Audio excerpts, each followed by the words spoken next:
So, I doubt any of them are going to get their shit sorted, because usually in the last 2 minutes, no one gets their shit sorted anyway. So, who's ready to learn how to do AT things?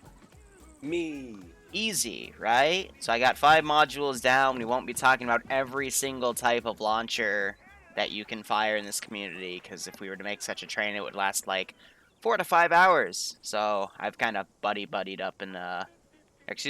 them up in a bunch of modules, so Rada. But before you know how to shoot AT, you need to know where to hit a vehicle. So, I have to teach you a few things. First off, you know what type of armor this thing has? Space. Space, yeah. Spaced, caged, any of those terms work. It's basically, it has, make sure I'm on yelling, has spaced out armor around the vehicle that basically protect it. Now, usually I do a demonstration where I shoot the armor, but you're going to have to take my word for it today. If you actually hit this slat cage, it'll give a damage texture, and then the next shot will actually hit the armor because the slat cage will appear broken. Really, only vanilla vehicles have it. You also see it in World War II stuff. However, the slat cages they put on there are still technically classed as part of the armor, so you'll still do maximum damage if you hit them there. But, you know, for your realism, you might want to pretend that that's not a thing. Or do. I don't know. I won't tell you how to play. Anyone know what type of armor this is? Explosive reactive armor. I mean, Yo hit it fucking on the head. Knock was also right. It's reactive armor. Basically, you hit these panels, and there's a little chemical reaction that happens that redistributes the energy of the warhead into the panels instead of inside the vehicle, thus killing everybody. So, if you are an AT guy, where do you not want to hit the vehicle? Not in extra either of armor. those spots. Yes, not in the slat cage and not in the reactive armor. So does anyone know where the best place to hit a vehicle is on the vehicle itself? Top of On it. the rear or Top of it. Top of The the rear is also good, depending on the vehicle. Well, I mean, yeah, under it would also work, but that's a really tough shot to make. In my opinion, the best way to hit a vehicle is to have elevation on it so you can get a top-down shot. It's because most armors on the vehicles, A, don't have reactive or slat cages on the top, and B, on the top it tends to be the thinnest, which is why, you know, missile launchers invented top-down modes. But I digress. Best place to hit it subsection-wise, where do you think? Turret? That's one of them, but it's not the best, I would say. anywhere that's not covered in ERA, so like viewports and such. Best place to hit a vehicle is the engine. Because if you get a mobility kill on the engine, A, the crew's probably going to bail out. B, it's not going to be movable anymore, so the only way for the crew to repair it is to bail out, and you can shoot them. And C, almost always a direct engine hit results in a cook-off of the ammunition, or it just explodes outright. Which is, as an AT guy, generally what you want to do. But, you know, it also depends on the circumstance. Second best place to hit it, which in my opinion is the best place to hit it if you're doing some sort of looting campaign where you need to take the stuff, like, you know, get vehicles and stuff and take them from the enemy, is someone already mentioned it, the turret. Because if you hit the turret, then this just turns into a slow-moving APC that you can then, you know, deal with accordingly. But if it can't fire at you, and it can only drive at you, well, depending on terrain, you could probably get away from it, or pop smoke and disappear from it. Third best place to hit a vehicle are the tracks, if you have no other option, or the wheels. Do note that APCs have multiple wheels, so you'd probably have to try shooting them out. Or if you got a track hit, you gotta note... excuse me. You have to note that, you know, the reactive armor kind of extends downward to those tracks. Nope. Or he tried to join. Yeah, with the Ron Yui mod, I know.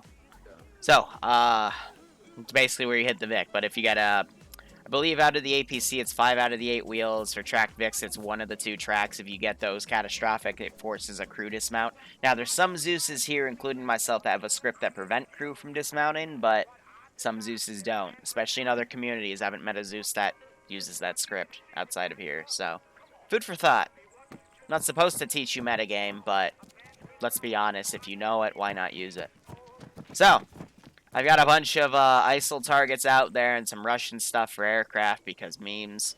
But we're going to go over 5 sections of AT. The first is your single-shot disposable. So this is a scroll wheel BI arsenal. Don't hate me. And then from here you can go to the AT section on the left, and we'll go over all these launchers here.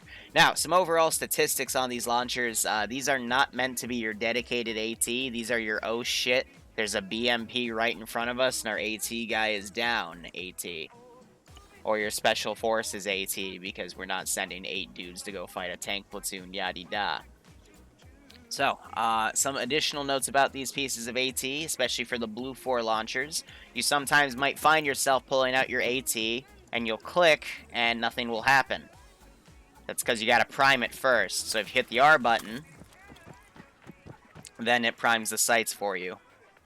Extra safety. I like it. Yeah. So usually the Blue 4 launchers have that. I want to say it's only those. Once in a while you'll find one from a different mod that has that. Otherwise it's just pull out and shoot. But, you know, it depends on circumstance. So, let's go over these launchers individually. So, first you have your M136s. These are your standard Blue 4 US single-shot launchers. You see HEAT and HEDP. We'll be seeing those terms all throughout AT and Grenadier training today. HEAT means high explosive anti-tank. That's generally what you want to bring to kill your armored vehicles. Then you have HEDP, high explosive dual purpose. 1 second. I don't take late people. He's late. He's late like 15 minutes. I don't fucking... If you're not going to give me the time of day to be early or be on time, why would I give you the time of day? But I don't know. I just work here. As I was saying, you have HEDP, high explosive dual purpose. This means that it can be used against tanks or infantry. Though I will admit using this type of launcher on infantry is a bit of a waste. I'll get into a launcher that's meant to be for infantry in just a second. But with the 136s, again, you have to hit that R button to prime them. The M72A7 is your fiberglass LAW. As somebody that play Call of Duty probably know what that means. This is a little bit of a weaker warhead. Oh, here we go. I'm just going to ignore him. We have a bit of a weaker warhead. And... I lost my train of thought. Keck. It's a weaker warhead. It was developed in the Vietnam era. You still see factions using this, such as Horizon Island Defense Force, which we use for, like, island defense factions, weaker factions, blah, blah, blah. But, again, you gotta prime it with the R key. Now, I'm gonna bundle these two together, the RBR M80 and the RPG 75, your SAF and your Green 4 launchers. These are... How do I equate these? These are slightly better than launching a 40 mic at your target. They're just going to tickle them. So don't fire these at tanks. I wouldn't even fire these at BTRs, because all you're going to do is just piss it off. You know, maybe a BTR 60 it would kill, but feel free to test them out. You'll notice that they're dog shit. Then you have the RPG 26, which is your Russian version of the law. Again, effective against your weaker APCs and shit. Then you have your RSHG-2. Like I said earlier, we talk about launchers that were made for killing infantry. This fires what I like to call, and you'll be hearing this a lot, a big suck round. A thermobaric warhead which is designed to suck out all the oxygen in the area and literally insta-kill infantry regardless of their armor rating. It's really useful in buildings. And you'll see Grenadier is within RAF, Russian Armed Forces, carrying this weapon. It is a single shot, but it's deadly. Any questions on single shot launchers? Negative. Alright, well, feel free to grab one. We got a range down here. Little note on the range. Every flag marker is 50 meters. We have that going all the way up to, I believe, 400. So, proper way to fire a rocket launcher or a missile launcher is you sight your target. Also, by the way, some of these launchers might have alternate fire mode, so hold control and hit the either right click or the backslash on your numpad to switch through them. But, you know, sight your target, yell clear backblast, hold left alt or hit the asterisk key, so look behind you, make sure your backblast is clear, and yell rocket, rocket, rocket, and then fire your weapon. That's to indicate to other people that you're firing. Also, never fire your launcher right in front of something, because that back blast is going to bounce off that thing and hit you. That also works for people. If they walk right behind you, that back blast is going to hit them, but it's still going to then hit you. So, you know, you're SOL. Also, earplug check, because I know some of you don't like ear raining. Cack. Earplugs check. Yep. Give me 1 second so I can get in Zeus, and then I'll clear you on the range.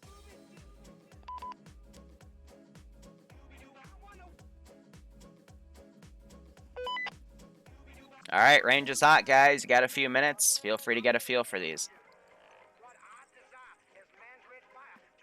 So feel free to shoot. Clear back blast. You're back last. Back blast clear.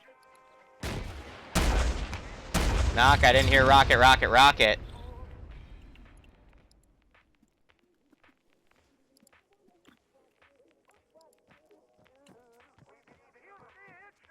Alright, guys, get one more AT round in, and then we're going to practice our RHSGs because Barbarian is walking on the range, so I think he wants to be a target today. So, again, one more round of AT, and then we'll practice our RHSG. Oh, he died. Damn. Yep. Alright. Someone on my back last.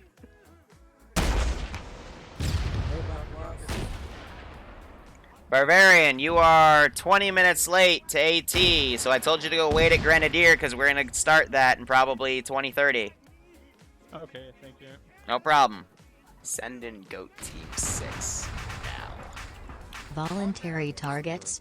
Sounds like the kind of job with a wonderful benefits package. Yes, Maxite. The benefit package includes a free funeral where they put you through cremation instead of an open casket because there's no way in hell they're going to be recovering all that. Oh, are you guys done? Yep. Cack. Alright. So, what do we learn about single shot AT? Probably doesn't help that I put the T-34 right there, but that BMP was smoking. Not particularly strong, but if in a pinch, still useful. Pretty much. So, let's go over the fun stuff. Now, this is your reloadable AT. For the sake of this one, we have our Maz and our RPG-32s. So first off, we're going to go over our RPG-32 because there's a few built-in functions with this launcher that I want to go over. First and foremost, if you were to grab this and go to your backpack, you're going to notice, God damn it, that there are two types of warheads, the RPG rocket and the RPG HE rocket. If not explicitly stated, if something just says rocket, assume it is AT, because the HE added to the HE rocket means high explosive. High explosive, when put by itself in HE, is good against infantry, which as a reloadable AT man, it might be useful to bring one or two of these to get longer range shots on squads that bunch up, or in compounds. So, you kit up as you need to. But if you were to pull this launcher out and look down range, you'll notice that you get a bore sight at the top with that .5. That's where the rocket's going to go when you fire the launcher. So if you have to fire point blank, that's where you aim your target. Then you get a bunch of mini bore sights going down the list all the way up to 5. 5 being 500 meters. So this rocket launcher's effective range is technically 500 meters. You're also going to notice that there are lines getting closer and closer together with the lines coming in. This is a built-in range fire mechanism. I don't have anything downrange to test it because I've always found this one to be a little inaccurate compared to the other types of built-in rangefinders we'll go over. But the theory behind this one is if you were to get a side shot of a vehicle, that means one of these is basically 90 degrees pointed left or right from you, so it's perpendicular. You could fit the back of the Vic and the front of the Vic within these lines. And if you were to get them in between those lines, that's your general range. So if you were to fit the front and back in that 1.5 marker, that vehicle is probably 150 meters away from you, and you can, take the shot, and maybe you're accurate. Again, I don't really like this one because it's not 100% accurate because there's a lot of vehicles that are at different lengths. It's meant as a generalization. Hello, but good training, have fun. It's better than nothing, But this type of RPG is generally given to Russian special forces because they usually have the RPG for it. And we'll get to that one in a second. Now, moving to the other launcher, we have the Moz. First, I'm going to go over the Mod 0 Moz, which is the sand camo for you guys. If you were to look down range with this, excuse me one second. I knew I shouldn't have given that blowjob this morning.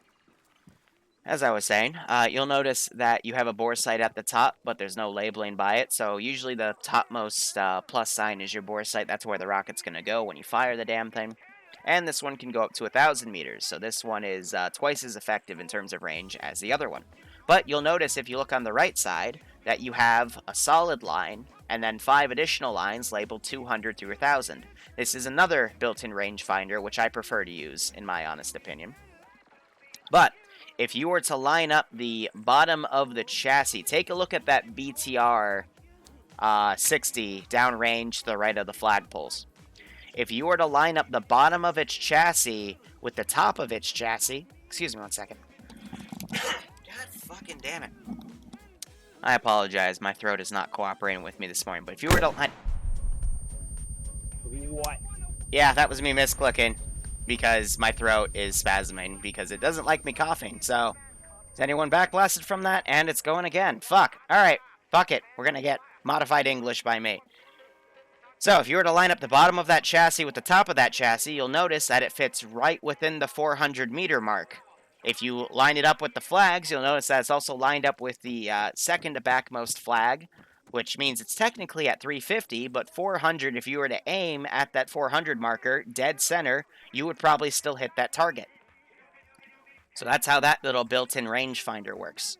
You just line up the bottom of the chassis. Notice I'm saying chassis, guys, not the tracks, not the wheels, the bottom of the chassis to the top of the chassis. And the top of the chassis involves where the turret mount starts. So, for example, the tank right in front of us, that would be where you see that little space under the middle of the tank with basically right below that turret where you can see that there's that solid black line where the turret connects to the actual chassis where the crew is.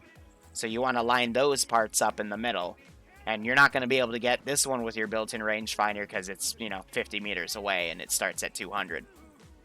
If you're that close to the tank. Yeah, if you're that close to the tank, someone's fucked up. Maybe you, maybe somebody else, but someone's fucked up. Notice if you go into backpacks, you have your HEAT and HE44.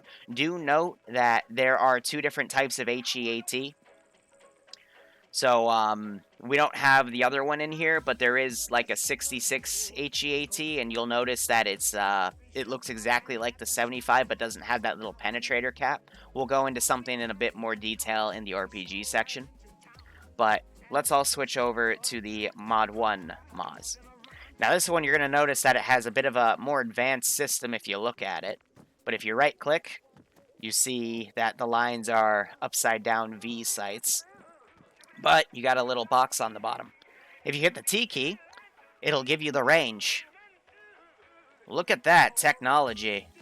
Wow, rangefinder that actually works. Yeah, right? Instead of you having to approximate, this is what you can use to shoot at shit. Cool, eh? That's good. Alright, guys, so feel free to practice reloadable AT. I'm going to be right here. Range is hot. I'm going to go into Zeus and start resetting the VIX, so make sure you clear your backblast and fire your guns. Man, my throat, I don't know why this morning it just doesn't want me to go. Back last. Clear back last. Rocket, rocket.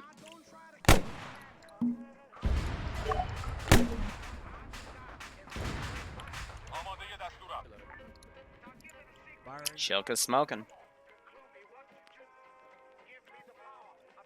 Back last. Wait, did I hit the Gepard behind it? No, someone else did. Firing. Back last. So to clarify, that Shilka blew up because it was cooking off, not because of the rocket that missed. Also, that BMP is probably gonna cook off. Back last. There it is.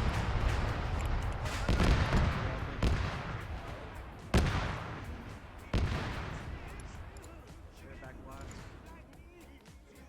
clear. Firing. Back last.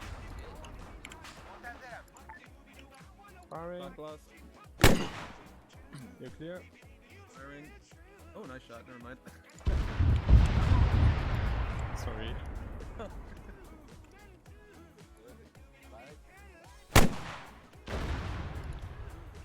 Clear back last. Last. Firing. Firing.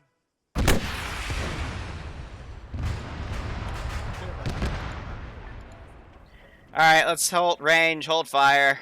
Bring it in.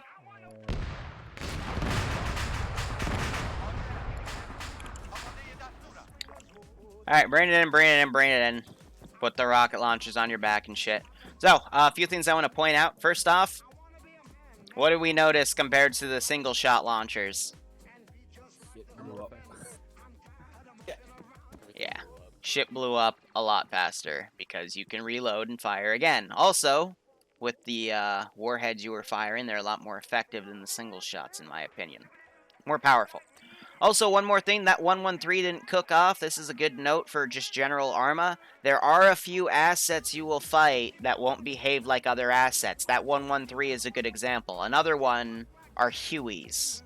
Hueys, for whatever reason, which are rotary helicopters used mainly in the Vietnam War, are tanky as shit. Where other helicopters will get insta-killed by an AA missile, the Huey will almost always only lose its tail rotor and just land. What? Cack. Does anyone have any questions on reloadable launchers? No. It sounds like the Huey and the M103 is probably from the same mod. Yeah, so they're part of the same Horizon Island Defense Force faction, so that's why it's being slow to cook, but that's RHS. It's all RHS. It's just, you know, different people in RHS develop different things, so there's different biases. But digressing, now it's time to talk about what I like to call, I mean, I call it the bitch, I call it the holy grail, I call it everything, because it's the only launcher where I feel I actually need that fucking billboard for, because it's easier just to put it on a billboard than explain. So, everyone grab an RPG-7, and make sure you grab a PGO-7V3 sight. So, I'm going to go over the warheads real quick, because you'll notice there's like 7, 8. There's a shit ton you can use. So, first off, PG-7V. This is your standard AT warhead. This is the first one that was developed with this launcher system, because this launcher system is actually really, really old. It was meant to kill, like, T-72s and Pattons and shit at the time. Those were less armored vehicles. If you notice, the T-55 and the T-32 and that BTR-60 downrange, which were, you know, the vehicles at the time, were killed really easy because they have paper-thin armor for munitions of today. So this PG-7V rocket was designed to kill those weaker vehicles, especially 113s. Now, technology developed, and they created the PG-7VL rocket. These are your rockets meant to kill your Bradleys and your other IFEs and your weaker tanks, such as a lesser armed Abrams and shit. Any, like, you know, Leopards, mind went off on a tangent, but digressing, this is your standard AT rocket. They're two, but, you know, one's older than the other, and there's also a few other differences, which we'll go over on the chart behind you. Now, you have your PG-7VR rocket. This is called your tandem heat. It is a very slow-firing and heavy rocket, but it will fucking kill an Abrams even through its reactive armor. That's because it has that little penetrator cap in the front. I talked about this in the last launcher, talking about the Moz. But if you notice, it has a penetrator cap and then a TBG warhead on it, which we'll get to in 2 warheads from now. But basically, that penetrator cap goes through the armor, and then that secondary warhead explodes inside, and it kills everybody. It's because it's a thermobaric big suck round. We'll get to that in a second. You have your OG-7V rocket. These are your HE rounds. These are very deadly against infantry. You'll often see some of the Scandinavian or Russian higher-ups in this community bring a shit ton of those and use them very, very effectively because, well, they're good at it. And then you have your TBG-7V, your big suck thermobaric. These are the rounds that, again, if you fire in a building or in a group of infantry, sucks out all the oxygen and insta-kills them regardless of their armor ratio. And then the other 2 warheads, you have your Type 69 airburst. This is the equivalent of an HET grenade. We'll get to those in Grenadier training, but to explain, it hits the ground and then bounces in the air, and then it detonates, killing infantry. Honestly, for the space, an OG-7V or even a TBG is more effective. Also, you'll probably never see 69 airbursts in the field because Zeus's prefer not to use them, because why give you weaker shit that is also a bit finicky at times. And then you have your PG-7VM heat grenade. These are equivalent to your RBRs we talked about in the first section. It's like firing a grenade at people. Don't use it. It's retarded. This is the vanilla warhead. And if anyone plays Vanilla Fridays, you'll know that this warhead can only really kill technicals and tickle APCs and shit. So, it's not worth it. So, now it's time to consult the chart. The chart! If you take your launcher out and look at the site, you'll notice that this chart and this site are exactly the same. Whoa! But anyway, to explain everything, guys, you have your bore site at the top. That's where the rocket's gonna go. On the left, where it says M, which, by the way, there's multiple different types of RPG sites, so if you see M, M means your PG-7V heat round, the first warhead that was invented. So, if you notice, corresponding with these lines, if you line up the middle where the bore site is to these lines, this line will mean 200, 300, 400, and 500 meters respectively. So, for this launcher, these 7V rockets are effective up to 500 meters, ranged in. Now, you'll notice if you look on the right side, you have your 7VL, your improved heat. Now, to make something better, it usually means you have to make it heavier. At least, that's how Russian logic works. So you'll notice that these same lines, with this little pi symbol without the little tail on the top left or right, or however the fuck a pi symbol works, which means your PG-7VLs. Digressing, these lines mean different things. So, at the first line, it's 100 meters. At the second line, 150, blah, blah, blah, all the way down to 300 meters, because it's a heavier warhead. It also travels a little bit slower than your PG-7V rocket warheads. Now, if you fire a PG-7VL and a tandem heat warhead, I implore you to fire both when I clear you on the range, just to see how quickly the rounds travel. You'll notice that some rounds do travel much slower than others. Now, your frag round follows these three circled areas at those three listed ranges. It's one of those little hidden things that we have to teach because it's not explicitly listed. Also, if you notice, right next to me on the right side of the screen, you have that little built-in rangefinder thing I was talking about earlier with the Mod 0 mods. So here it is again. Cool, eh? And then you have 200 meters, your thermobaric and your tandem heats. Notice how they have to require the bottom side of this scope, because like I just said, heavy warheads that go slower distances. So yeah, that's how you range them. Any questions on an RPG? Nope. Negative. Alright, start getting lined up on the range, get ready to fire. Like I said, guys, this is probably the most, no, this is the most versatile launcher in Arma 3. If you can master it, it is definitely the deadliest, and it's also one of the most commonly used. Can I get an ace heal when you... Yep, I'll be going to Zeus and healing. So, FR Patriot. Actually, I'll do shoutouts in a second. Let me get these guys healed and cleared on the range, then we can do both. Send in goats. Alright, range is now clear. Feel free to have fun. Blow up the Good Lord, I'm targets. just I'll be burning respawning straight them. through sub months. They're back last. You're back last. Alright, Remesis. Alright. Thanks for the 26-month resub. Rocket. Let me scroll up here. Patriot, thanks for the 12-month resub. Welcome to the Lance Corporal Club. And Maxite, thanks for the 15-month resub. I hope you all keep enjoying the ops. Patriot, welcome to the Lance Corporal Club. Remesis, you've been here super duper long, man. I hope you all keep enjoying the ops, and I hope you're getting a kick out of this.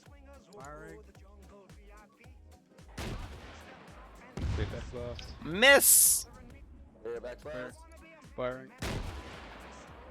Stay back Alright. last. Alright, alright. You're back last. Firing. Firing. Alright, time for the PG-7VL. Last.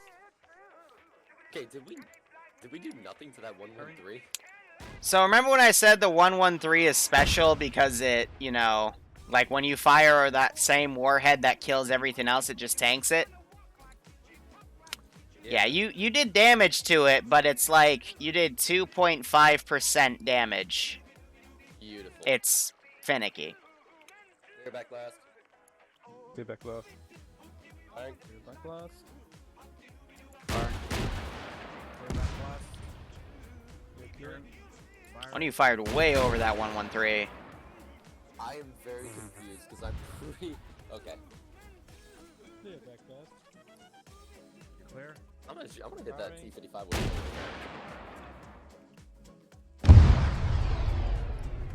Now, were you aiming for the Shilker or were you aiming for the 113? I was aiming for the shulker. Okay, that's the correct answer.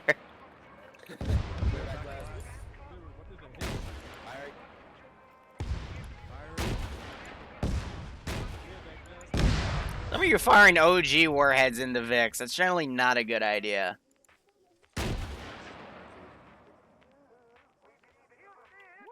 Miss. Back last.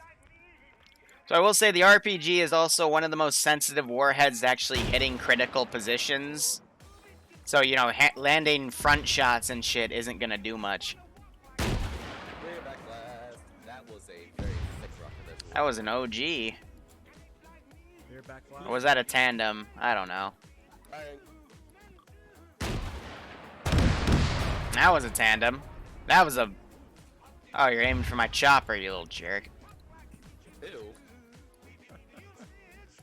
Clear back last. Back last.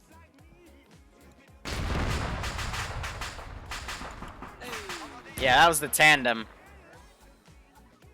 That took a little bit to blow up. Let's get Yeah, it's cook-off. shall we? I run a training every Friday and I cycle between basics and AT Grenadier. Firing. Clear back last. Back last. Okay, I think that Firing. BTR is a little bit closer than what Firing. We'll take that 113 out soon. it was. Clear back last.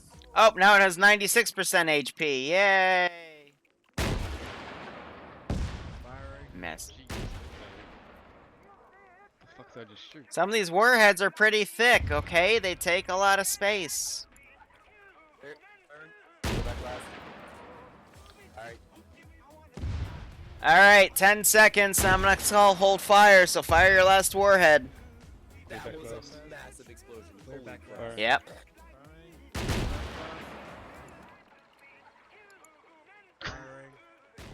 Where did that round One of you just landed right over the Shilka. It literally went through the fucking radar dish. Like, right underneath. That was funny. Alright, hold fire, hold fire. Hold fire.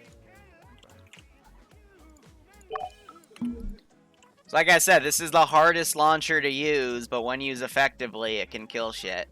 So, if you want more practice, take AT rolls as up 4 units. But now, it's time to work with missile launchers.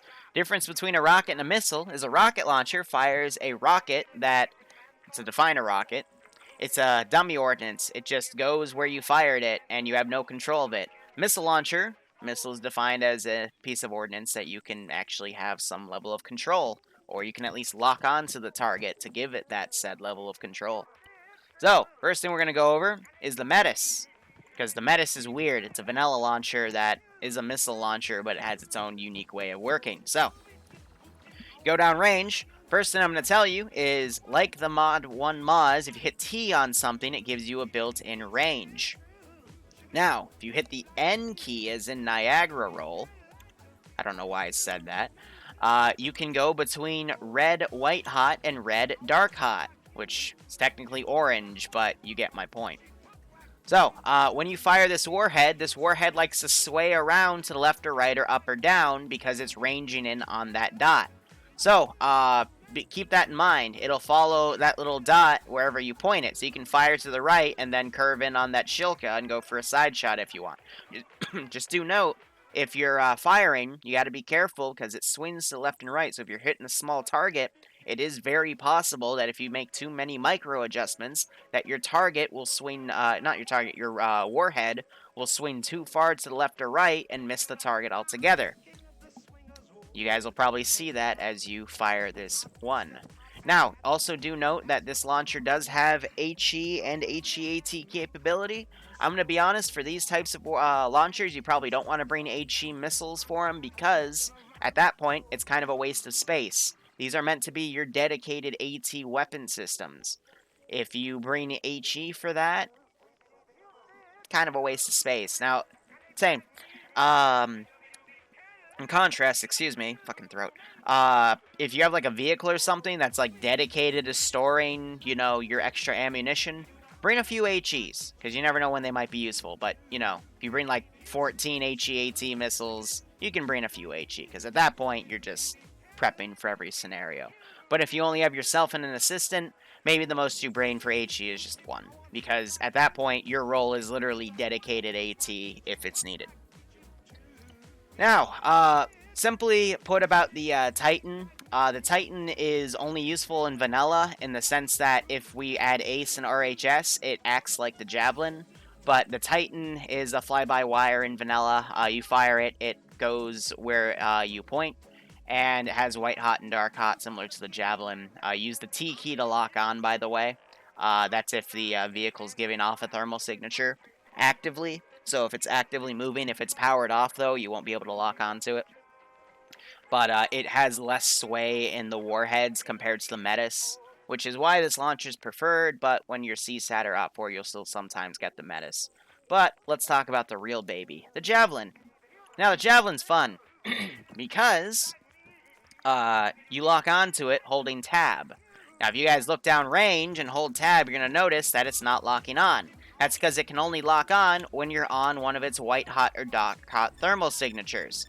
Then when you hold tab, you'll hear beeping, and it'll lock on to whatever's at the center of your screen. And then it'll switch to seek.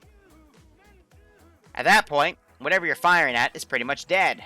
Because aircraft have a difficulty evading these types of rockets, because javelins are interesting compared to AA, which we'll talk about in a second. Sometimes the aircraft doesn't even get a warning for javelin warheads compared to AA. But if, for example, I got two bunnies on the range, I can lock onto the bunny. I can lock onto these vehicles even though they're not giving off a thermal signature. I could lock onto a person down the range if a person was down there. This is pretty much the most OP launcher in the game, because it can lock onto anything at any time, anywhere. I am so gonna hit a...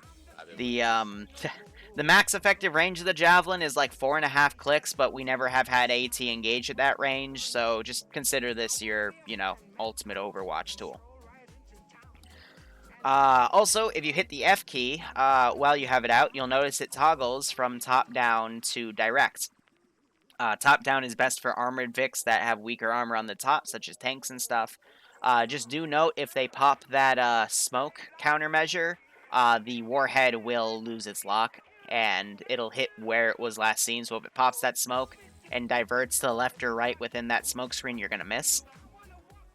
Whereas directs, you can, you know, still have some guidance, at least for the Titan. The Javelin can only fire when locked on. Now, do note there are also some mods out there where they have the clue system, which is the camera on the Javelin and the Javelin tube separate. So you use Ace to make them connect. Also, I'm trying to think. Lost my fucking train of thought. I'll remember it later. Any questions on Javelins? Nope. Oh yeah. There is a way in Ace to also change the firing mode. Just use vanilla, which is F. Ace overrides vanilla, and I don't teach both because it gets people confused that don't know much about Ace. So keep that in mind. Also, do note the backblast for these launchers are reduced in terms of angle, but it's still best that you stand shoulder to shoulder with people a meter or two apart, because Arma backblast can be a bit finicky with these systems. If there are no questions, I am going to clear you on the range in a second. Start locking onto your targets.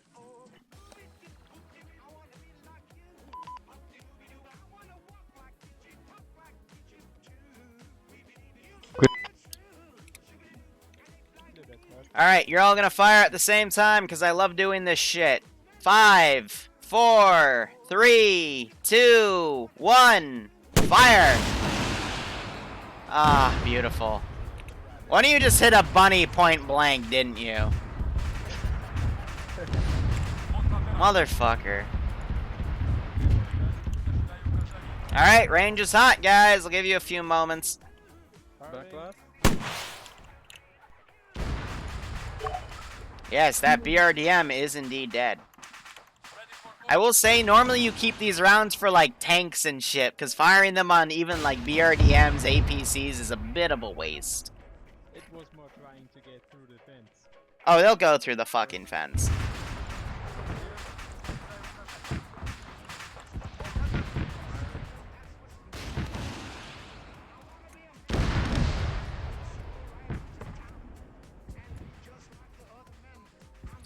Alright, I'm gonna put a helicopter in the air, guys. Don't shoot at it. It's for AA training. So, please. Please, no. Yeah, back left. You're back left. Hey, Liru, can you behind the control tower? Oh, God. It might not be able to lock through, but sure.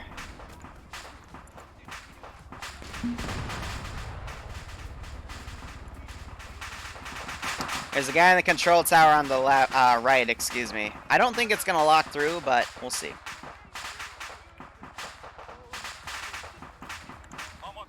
Sometimes you can't get lock-ons through glass. Yeah, I can't get him. I can't do it. Glass, for some reason, stops the powerful javelin. Payback blast. Rocket. Back left. Firing. Back left. Back one's clear. Alright, ceasefire, ceasefire. Send in go team 6 now. Good luck with school tests and keep on zoozing. Wonderful day. People are asking for friends on the dating app. Heck. Alright, so what do we know about that missile launcher? Okay, man, thanks for the 16 months. Hope FK is going well. Hope you keep enjoying the ops, man. Hope to see you around You sometime. can only carry one rocket in your backpack. Yeah, they're very heavy, so that's why we reserve them for, like, AT and shit. So, now we're going to talk about AA. This is our last section. Do note that I have a Titan on the table because Javelins work the same way, but there's also a specific AA Titan launcher that in vanilla only works against aircraft. So just note the MLRS one is AA and the Compat is AT. But with RHS, they both work the exact same way because they're literally Javelins. So, out of those two options we have in the arsenal, we have the FIM, which is your Stinger, and then your piece of shit Igla. I say it's a piece of shit because compared to the Stinger, the Igla misses a lot more often. For example, it took me 27 Igla rounds to shoot down an A-10 one time. That same A-10 only took 3 Stingers. But I digress. Here is how you shoot an Igla, or a Stinger, or any type of AA, really. You look at it, and you'll notice it starts locking automatically. And then you just clear your backblast. So notice that when you're like locking on and shit, if you're scoped in, you can't look behind you. So you just look, and then fire. And then it hits. Now don't be disdained that it didn't blow up. I set it to invincible because that's going to be the target we use. But, digressing guys, a few things about AA launchers. If you notice when I fired it, the rocket kind of dropped a little bit. So, if you are firing uphill, that's a bad idea because your rocket's going to drop into the hill and you're going to kill yourself. Also, since this is an AA launcher and you can fire it in the air, why would you not want to fire at targets right above you? Look at me for an example. You're gonna backblast yourself. You're gonna fucking backblast yourself, exactly. So don't do that. Now, best places to hit a helicopter are when it is flying parallel from you, or excuse me, perpendicular from you, or away from you. Generally, it's not best to fire at it when it's doing a gun run on you or something, or flying right over you, because if it's like at the angle where it's about to go right over your head, the rocket's gonna, excuse me, the missile's gonna have to try to correct for that, and it's almost always gonna miss, and the pilot doesn't even have to flare it off. So, make sure that it is flying at a solid path, so that, you know, if it, yeah, basically to explain, The missile tracks the target, makes its best guess to hit it. So flaring and evasive maneuvers that the pilot can do can help it lose the missile. So as your AA specialist guy, you're supposed to try to kill the aircrafts where it's not going to pull any evasive maneuvers and stuff. So if it's doing a gun run right at you and it sees you about to fire an Igla at him, or it sees that launch, it can immediately bank left or right with flares and lose the shot. That's why we say not to fire at it when it's coming right at you. However, to that, if it's doing a gun run, it's always best to try and kill it, because, hey, at least you tried. Also, you don't want to kill it while it's doing a gun run on you, because for some reason in TSB, we have a habit of shooting down aircraft doing gun runs on us, and then the aircraft pancakes you. Yep. It happens a lot in this community compared to others. I don't know why, but it just does. So planes, by the way, since they're a bit quicker, you generally only want to fire at them when they're perpendicular from you, because if they're flying away or to you, they're moving really fast and they can easily bank left or right to evade the rocket. So, oh, and if for whatever reason you can't get a lock, that means one of two things. Either yours is glitching out, you just have to lightly tap the T key every few seconds. If you're looking right at the helicopter and hitting T every few seconds, if for whatever reason you're glitched out, it'll relock. If it doesn't lock, check your ammo by hitting I. You probably don't have a warhead in. I can't lock on because I don't have said warhead in. Any questions on launchers? Alright, I'm gonna get this bitch flying around. Feel free to shoot her down. Give me 1 second. We'll put goats in the Grenadier training, don't you worry. Alright, here she goes. She's flying around. Shoot her down. Clear back glass. One of you didn't lock on. Two of you didn't lock on. Moving. One's rocket smoke actually made me lose one. Everyone get your own position. Do not back left.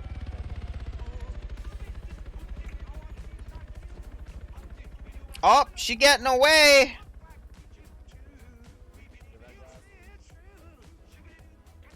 Back glass.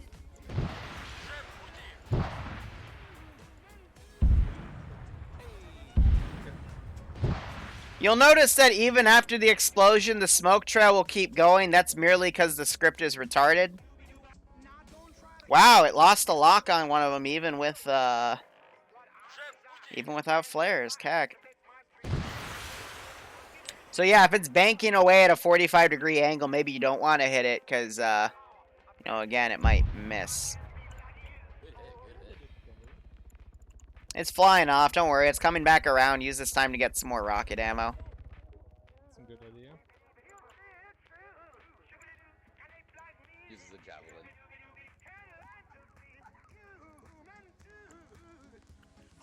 There it is! Clear back glass.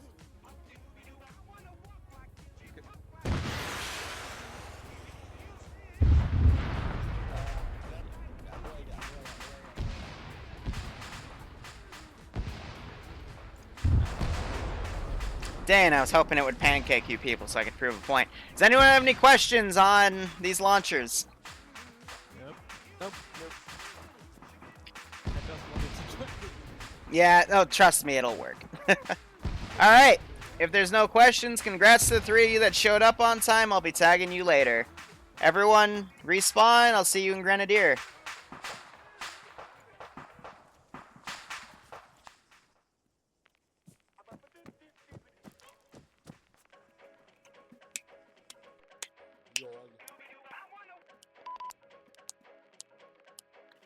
Oh, what's going on? Magic missile is not a thing anymore, unfortunately. Here, I'll help Barracuda. Alright, boom, boom. Little boom booms. Hey, make sure you check your earplugs. Check your earplugs. Oh, Maya's still in. I'm good. Okay. God damn it, my throat. I need to stop sucking dick in the morning. Anyway, we're going to go over two different types of Grenadier systems. You have your 320/203s and your GP25. This is blue 4, that's op 4/green 4. Universally, these are the two systems you use with the exception of the 3GL, which I will go over because some launchers can actually use 3GL rounds, and I'll go over them specifically. But and then you also have your 6-shot. So your 6-shot is this M32 right here. It is rarely used, but to basically define it, it's a 6, or there's even in 40K an 8-shot grenade launcher that has various different types of ammunition, and it basically you can fire it 6 times before reloading, but you can't do any pew-pews with it. It's a thing. And then you have your MX system, which is your 3GL. It's this black rifle on the bottom left. It's made like a 203. However, it's for ranging, it has a little black, red mil dot sight on the left, and you just page up and page down and change the arc. There's no actually specific way to range it, so what I generally tell people is use the first GL shot to approximate, and then make your second one to approximate if you need to, and then your third shot will be on target. Just do note that 3GLs take 3 times the space, so sometimes if you have the choice between a 3GL system and a 320 or 203 system, it might be easier just to take the 230 or 320 because it'll, you know, have different mil spec lines for you to range in to hit stuff. So, let's go over the 203 system. So I'd like everyone to grab an M4A1 PIP 203 and look down the range with it. To get to your Grenadier sight, you hit the F key twice, and you'll see that you toggle between semi-auto, full auto for your rifle, and then the Grenadier scope. And then with this, if you hit page up and page down, you can range this up to from 50 to 250 meters. Now, what is immediately apparent with this 203 system? What's wrong with it? Not a lot of range. No, the range is pretty good. So, this system was invented after the Vietnam War, maybe at the late Vietnam War period. But basically, it was designed at a time to give Grenadiers, who were normally given the M79, which was just a, you know, a thumper, China Lake, whatever you want to call it, to basically also give them bullets to shoot their gun. Now, what if you had an ACOG scope at the top of your gun so you could hit targets at further ranges past your iron sights? What does that interfere with? The grenade sight. Exactly. Rifleman-based sights actually were not a thing until recently. Like, late 1990s. So, you know, recent development in warfare, so they had to make a new sight because no one wants to, you know, take off that sight to then range 203, 320 rounds, because if you need ordnance that close, that quickly, you can't afford to, you know, take the sight off your gun and then range those shots in. So they invented the 320 system. So if you go and look at a 320, you'll notice that the difference is that sight appears on the left side of your gun instead of the top, not interfering with your rifle sight. Also do note that you can range the sight up to 350 meters instead of 250, because the government's so nice.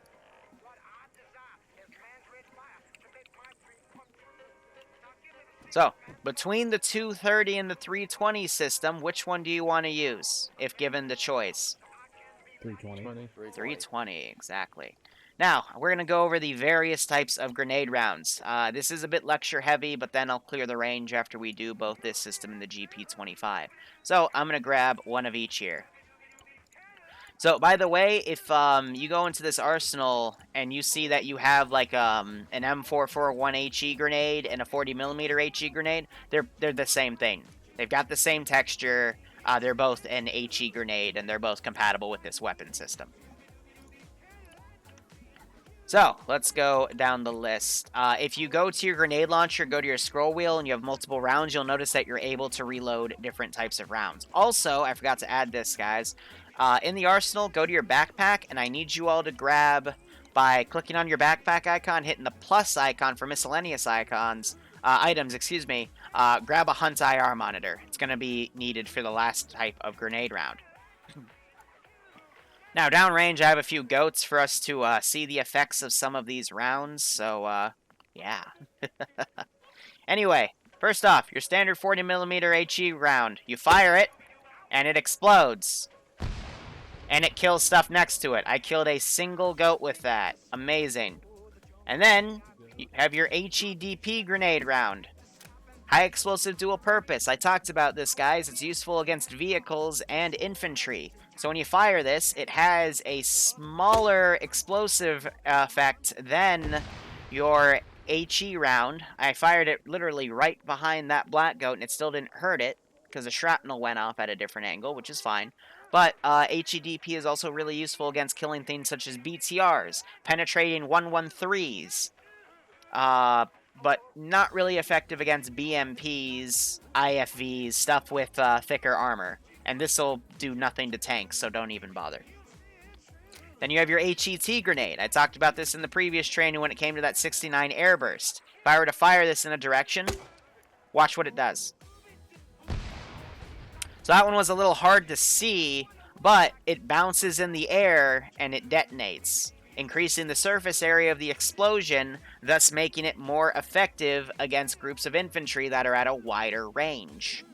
Do note, it instead of relying on the explosive power of the round, it relies on shrapnel, and shrapnel is a bit unpredictable, so keep that in mind. Generally, you don't see HET grenades used that much in this community, but they're there if people need them. Now your GL stun. This is an RHS stun round. We don't like using RHS stun rounds because they actually do damage to their targets, which is why we prefer the white-tipped stun grenades from Ace, because they don't do damage, and, you know, you don't want to kill your hostages, blah, blah, blah, but you fire that out, and it makes that little explosion. Surprised it didn't kill the goats, but it will do damage, so keep that in mind. Then again, we did just have an RHS update, so I need to fact-check that, but, just for now, consider them as stun rounds that may or may not kill people. Next round. You have your buckshot round. It is literally what the name implies. It gives you a shotgun. Now, I just literally shot at that goat point blank, and it's still standing, but you saw the little ripple effects of this buckshot. Honestly, guys, if you need to use your gun to shoot things, use your gun to shoot things. The amount of space required for those buckshot rounds could be used better for HE grenades and stuff. We never, I can't think of a single op actually where we've used buckshot rounds, so don't even bother with them. Now, you have your flare round. Flares are useful at night, because at day, we're going to see the effect of one. They don't really illuminate much, because flares are literally used for illumination. See, yeah, it's falling through the sky. Now, flares are useful because illumination show your enemies, but they last about as long as, I want to say, 30 seconds. So by the time that flare, if I were to hit it at the in the air, by the time it lands on the ground, it wouldn't have illuminated much. So instead, I would say flares are best used when you fire them directly at the enemy, because it illuminates right on top of the enemy on the ground, which then directs everyone else in your squad to shoot at them if they're having trouble with their NVGs or if you don't have NVGs at all. So flares, useful for illuminating enemies for your squad, also useful for calling in airstrikes. If you need air to hit a certain target, but it's pitch black and their night vision's finicky, or if they're in MI-24s which don't have built-in night vision optics and shit, just pop a red flare, green flare, whatever, call it up to your squad lead or your JTAC, depending on where you are in the squad, and then they can tell air, hey, hit that red flare with whatever ordnance, and then you get to watch a light show. And hear screaming. And see body parts fly. Isn't that fun? Hell yeah. So, flares, use at night, not useful during the day. Shoot at the enemy, not in the sky. Now, exception to this is Vietnam, because the Vietnam flares are super fucking bright. They're like literal mini nuclear suns. Also, there is a script I'm working on implementing that brings that effect to other ops. So, that all might change soon, but, you know, food for thought. Now, let's talk about our smoke rounds. Smoke is useful for two things. First off, concealment. You fire this, you know, farther to where you can throw an smoke grenade or something. Like, let's say we need to charge across this open field. I'd fire my smoke out towards the enemy. because the closer I can get it to directly on top of them, the better, because I just need to stop their sight lines, especially if I need to maneuver over a great distance. Another useful thing that we use smoke grenades for, and we use this one a lot more often, is marking targets for air. So if I were to say, hey air, across the runway, bad guy, I pop this red smoke grenade. Notice the bounce is a little finicky. So I fired it at the opposite end of the runway and it bounced up to that fence. Now, to infantry and shit, it might be hard for them to find what you specifically want them to kill because that red smoke grenade kind of went further than where I fired it. However, to air is using things like 70mm HE rockets and shit. If they were to fire on that spot, they're probably going to kill whatever you fired, intended for them to kill. So we usually give our JTACs Grenadier rifles for this purpose. They can just pop a smoke grenade and say, hey, air, kill whatever's at that smoke. Or reference red smoke, fire closer to the airfield. Easy, right? Yep. Alright, and then we have last, certainly not least, in fact, it's my favorite, the Hunt IR grenade. This is what gives squads a level of, I want to say recon that is really, really useful. So you fire this one directly in the air. You can also use Shift K to accompany for wind. That's also useful for smoke grenade concealment. But this will tell you where this round's going to fly. So I'm not sure if you saw it because it's close to the sun, but a little puff of smoke appeared.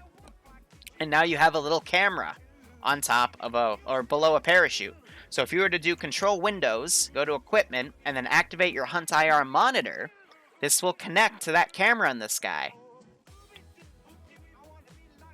It'll just take a few seconds because it searches for it, then it connects to it. So, from there, you can use the arrow keys to maneuver the camera at different angles. It'll tell you the recording time on the bottom left. That's how long it's been in the air for. And then it also tells you its altitude and its GPS grid ref. So if you don't know how to read grid refs for whatever reason, you can just pop this in the air, and you can get your X and Y on a map. So, from there, you can also use W and S to cycle through different Hunt IR rounds if you have multiple ones in the air, and A and D to toggle the zoom in and out. So it can go up to 8 times zoom, and then you use A to zoom out. It also has night vision optics, but no thermals, so keep that in mind. And then to get out, you just hit the escape button, and then your screen fades from black. Now, other things to note, guys. If you were to fire at it,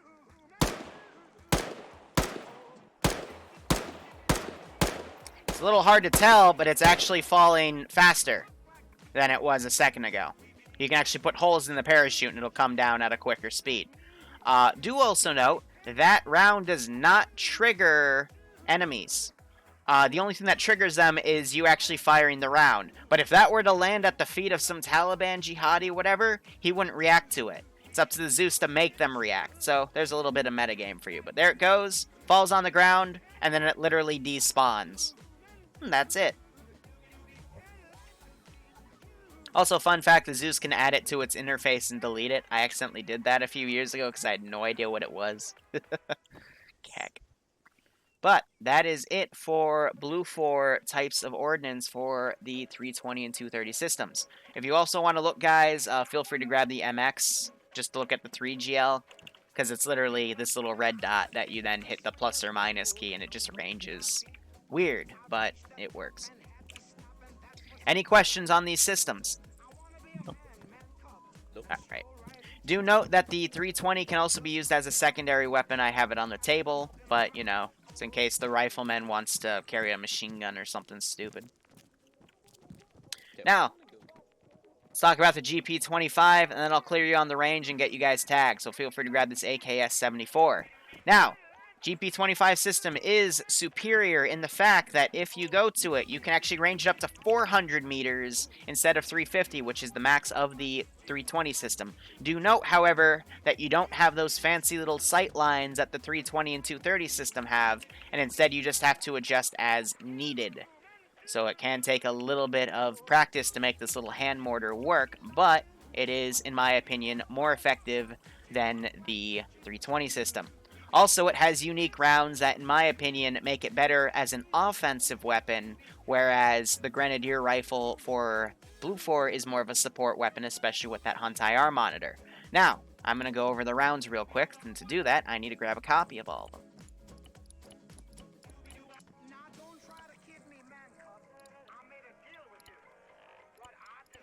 Alright, there we go.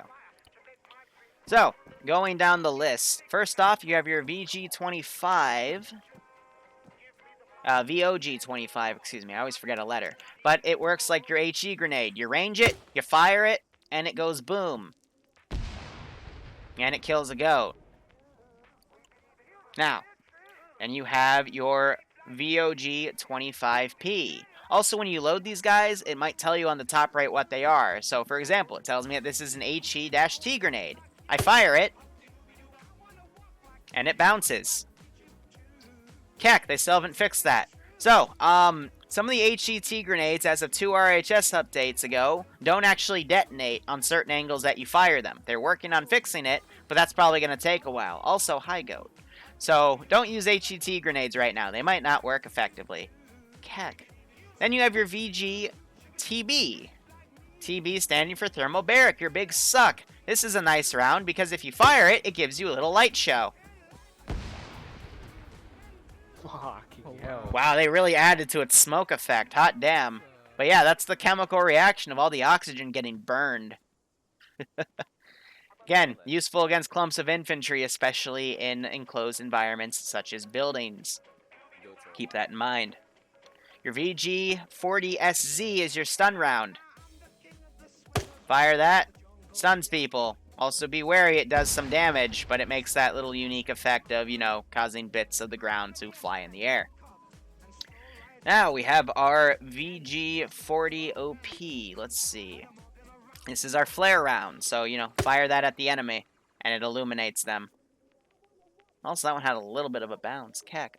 Then you have your GRD-40, which is a smoke round. I also like it because it has that little smoke part actually out of the tube itself. That's how you can tell it has a little bit of girth to it. But you fire that, and it bounces around a little bit. Took out a fence. Yeah. It's a big boy round. And then you have your GADM, which is your fast smoke. So, let me give you guys a scenario. Let's say the entire Roman Empire is our squad lead, and he is post-Julius Caesar, so he's not that good. And he decides to lead us through this open field, and where that red smoke is a machine gun. And that machine gun starts opening fire on us, and there's no cover. Just ignore this HESCO barrier. Now, smoke grenades, to get them out for concealment, still take a few seconds to billow out. So if I'm your Grenadier, I'm going to load GRD-40 fast smoke, hit Shift K, note that there's no wind, and fire this puppy. 1, 2, 3, 4, 5, 6, 7, 8, 9, 10. Now it's starting to kind of billow out on the side, and AI would still be able to shoot at me. That gives you 10 seconds of concealment to get prone and pop your smoke grenades. And hopefully, by those 10 seconds, your smoke grenades have started billowing out and you are fully concealed to run behind that airport hangar and pick up whoever you need to and get them medicked and have air go kill that machine gun bunker or whatever. Not gonna lie, I rarely see fast smoke used in this community, but I use it when I can because it's one of my favorite things because it's so niche, but it's so useful when you need it. Does anyone have any questions on that? Nope. First Julius Caesar wasn't that bad, come on.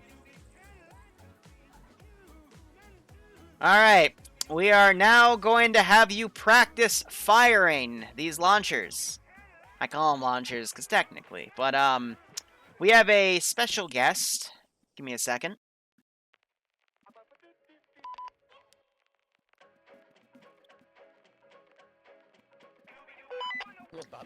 Alright, so I'm going to reset the goats here, just drag their modules, but like I said, we do have a special guest today. I don't know if you guys know this, but I am a little into roleplay at times. So, I have decided for our special event, give me 1 second, I'm going to be Brutus, and you're all going to be my friends, because someone just made a comment saying post-Julius Caesar wasn't that bad. So, we are going to, instead of using knives, we're going to use these grenade launchers. You know, kind of blend the times, make it topical for the kids. But anyway, Julius Caesar, he's over there now. So feel free to stab him. You need to stab him 47 times, guys. So I need 47 grenades shot at him real quick. What's the range? Clear. Yeah, range is hot. Stab him away. He just said A2, Brutus. Come on. Kick his ass. There we go. There's one. One of you got him. Now I need 46 more. That stab was short. That stab was long.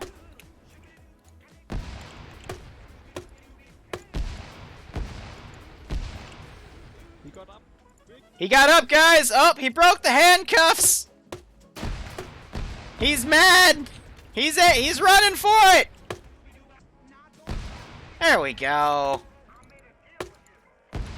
And now he's dead.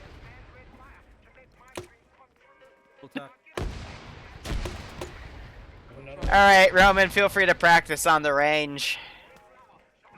Thank you for getting stabbed. See, now you're post-Julius Caesar, so now prove yourself. Prove to me that you're awesome, and maybe I'll take what I did back. The Hastati were really cool. Did we not just learn? Do I need to put a buckshot round through him? No, it's okay. So sometimes, guys, we like to also put people down the range in clusters. So entire Roman Empire just volunteered as clones. So feel free to blow them up.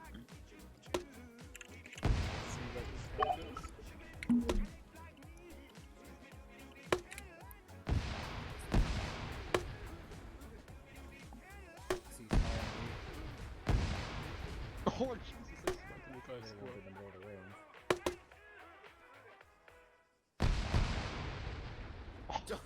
Nice. Fucking hell. Yeah, Big Suck is pretty deadly. I used a head round on that. Someone used a Big Suck.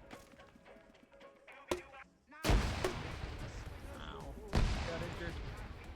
I'm still alive. Suck incoming. Jeez, that was a big suck.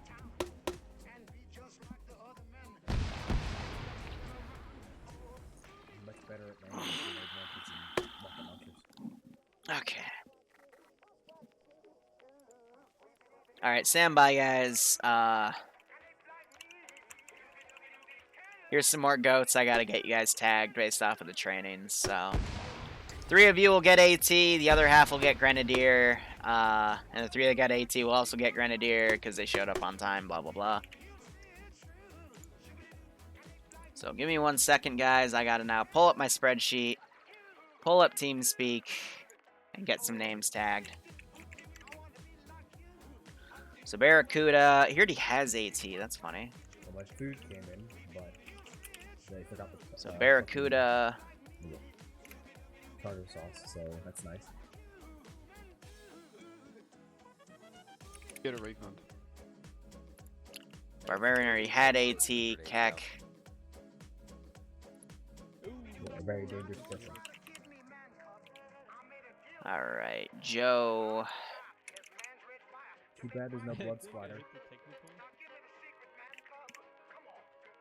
Joe gets both, because he was here on time. If you're talking about bloodlust, I'm glad that's gone. That was broken. And he is right about that. And then the entire...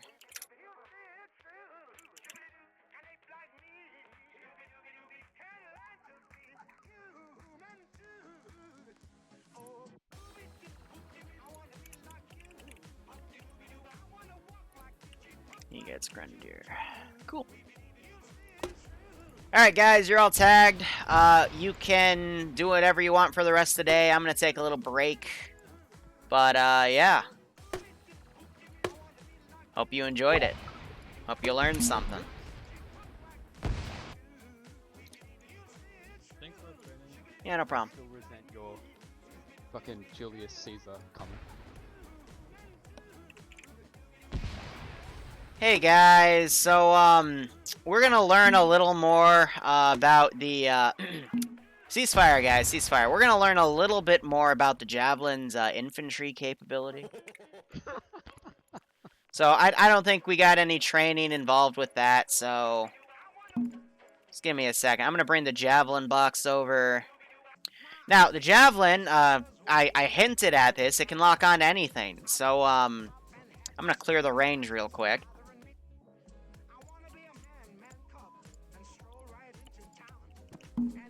And have him go over there. So everyone, you know, get a javelin. Make sure it's loaded. Pull it out. You can check I got a rocket. And if you notice down the range, there is, where is he? I can use thermal to find him. Up there he is. He is just down the range. So, give me 1 second. I'm going to go back into Zeus.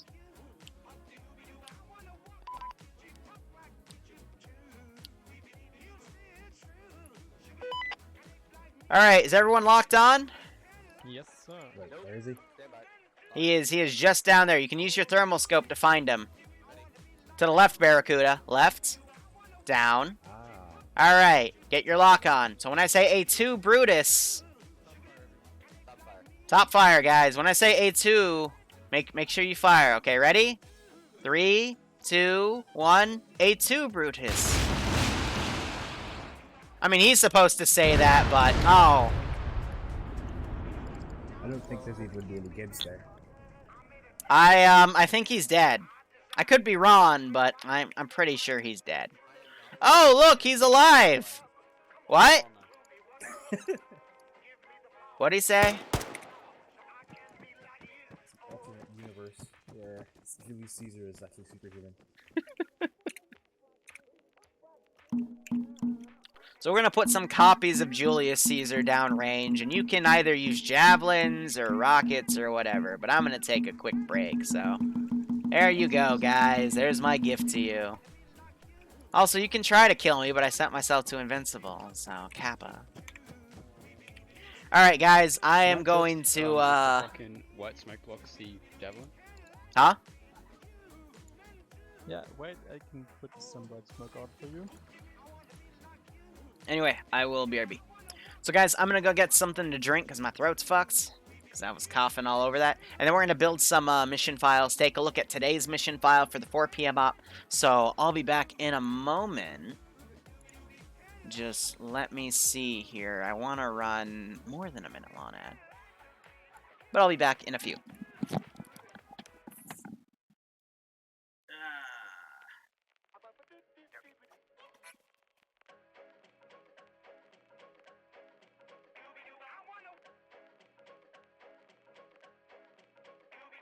Now I'm the king of the swingers, oh, the jungle VIP. I've reached the top and had to stop, and that's what's bothering me.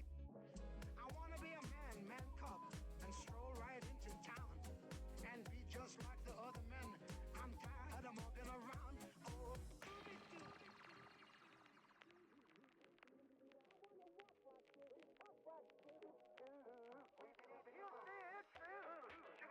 and it's like me. Can you like to see you?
Alrighty.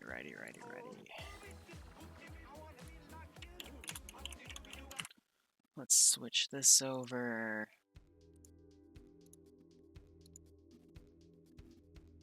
Let's get this back over here.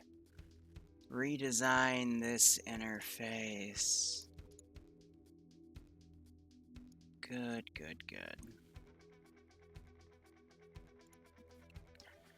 Alright. So here's what I'm going to do for the next hour or two. Actually, let me check TSB's schedule 1 second. When's the next up? I never get these memorized. It's at 1 o'clock. It's Bill's up, or might be someone else's. Let me check schedule.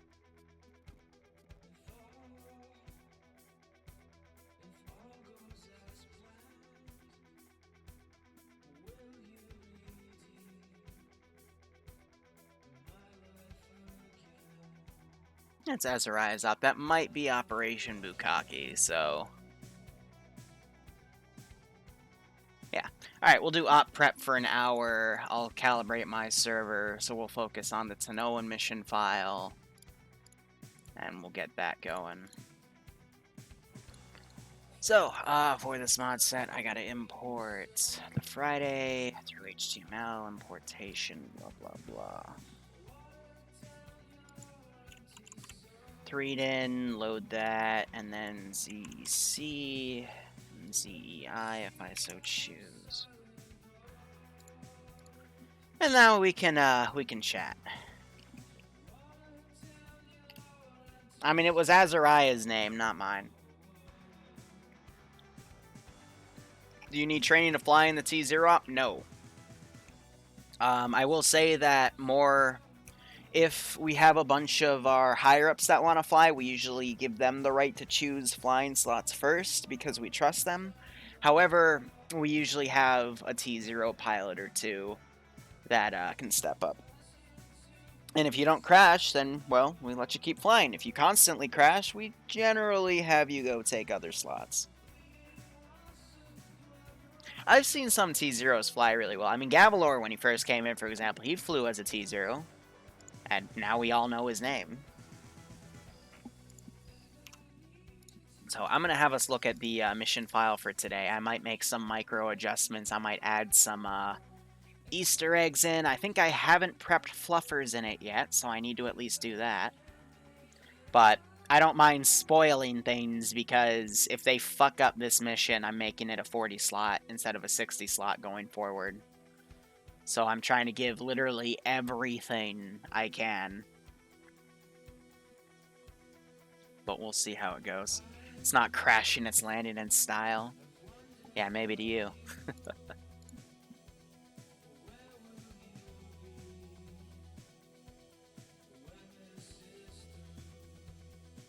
1 second, I gotta address Bloodwing. She burnt herself, so I'm just making sure she is okay.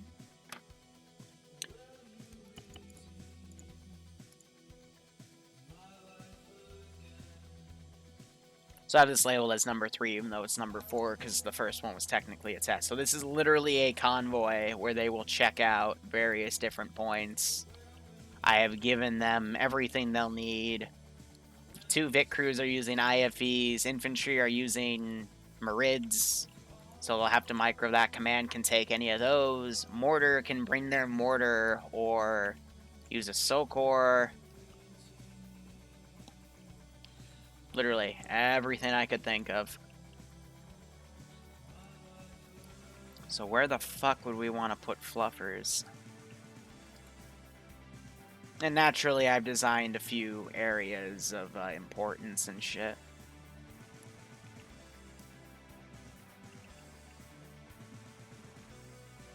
Yeah, we can put fluffers up here.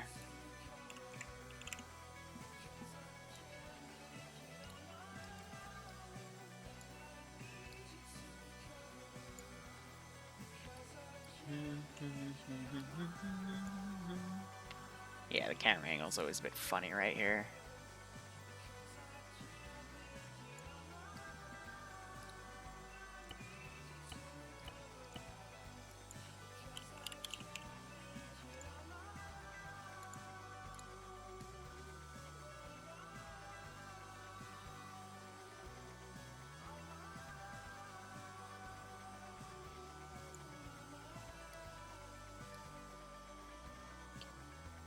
Come on, little fluffas.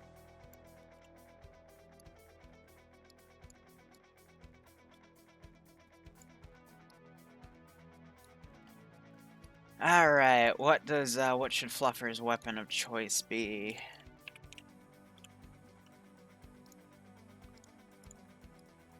Let's do a Lynx.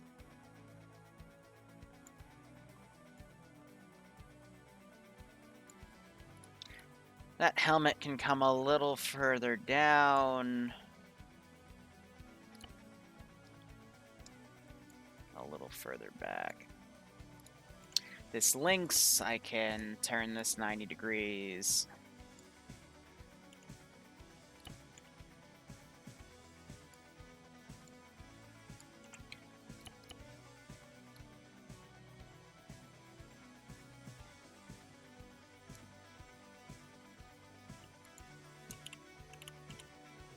And where would he be without his scope?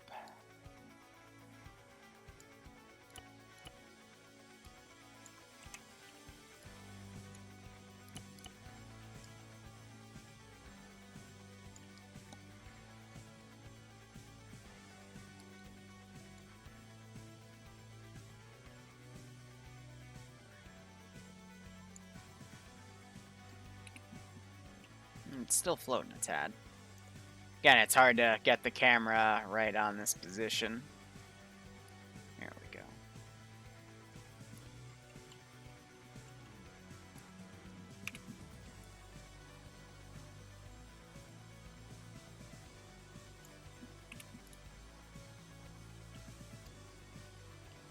That works.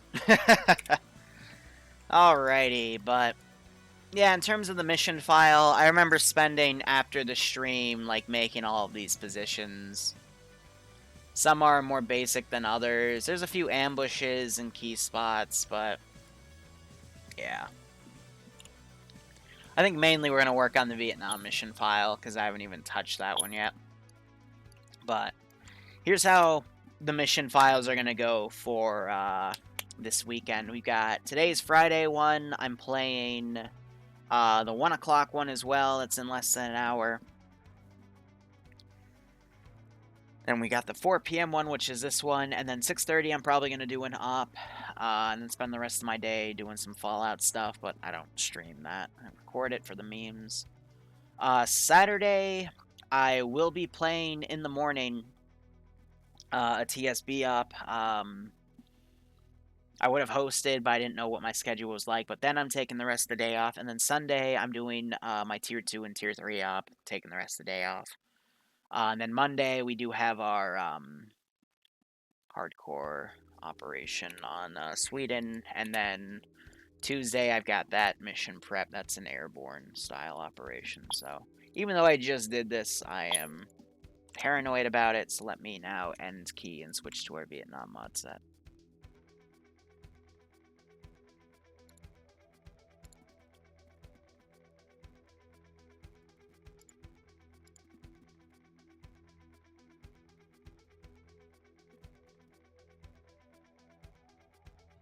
If I ever remember where it is.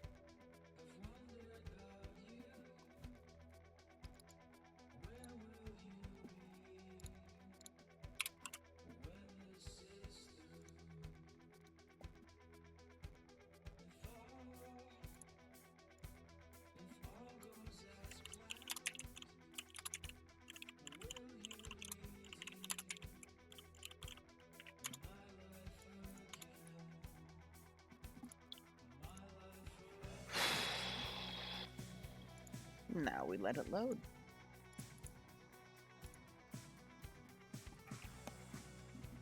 So how's everyone's day?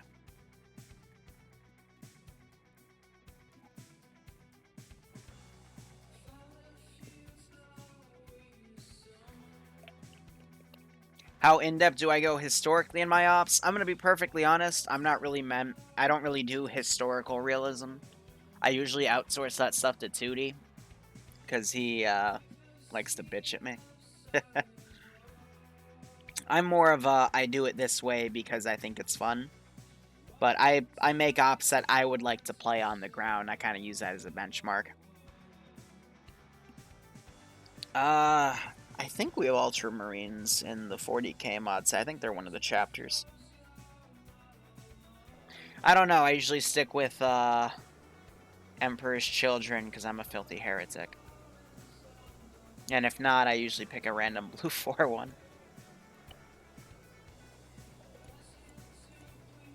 I always spell the fuck toy Providence wrong. I always just call it Foy.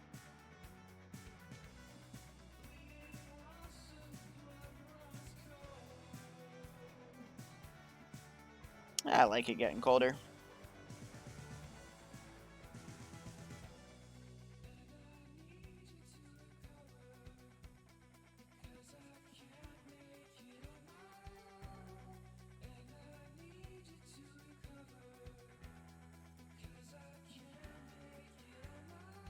I don't know, I kind of want to start seeing snow so I can go outside and shovel in my pink underwear again. For the memes.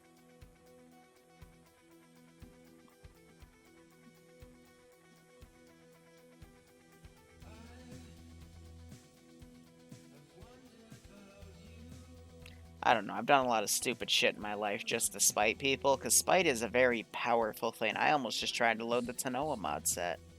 For whatever reason.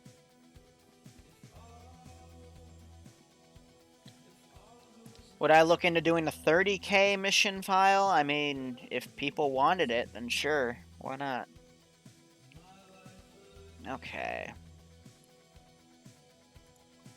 So I need a travel path from post 4. First off, let me get it back to daytime here. Let me also save this as a different file, because I might want to use stuff from this mission file later. I don't think there's a 30k mod, but there might be ways to style mods into other ones.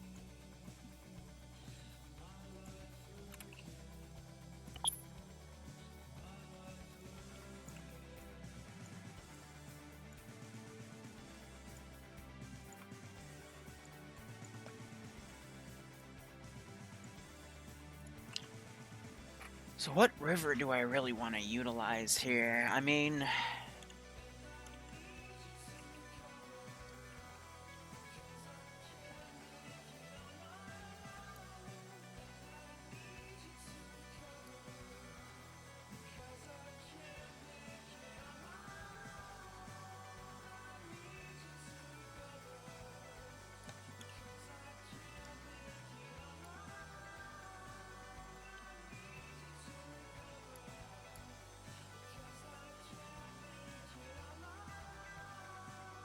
yeah, we could do that.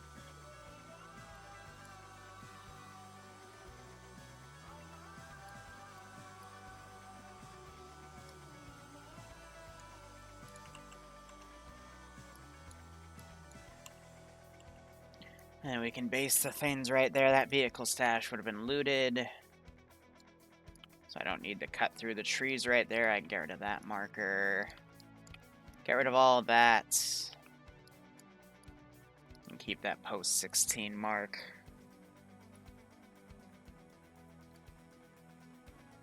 Yeah, that's a blue 4 template squad that was used for the night.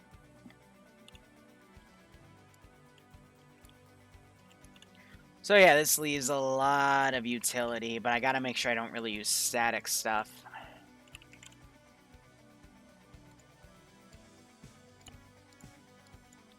So I have an assault boat and assault boat commando. But both have twin Dishkas and the PKM rear mount turret.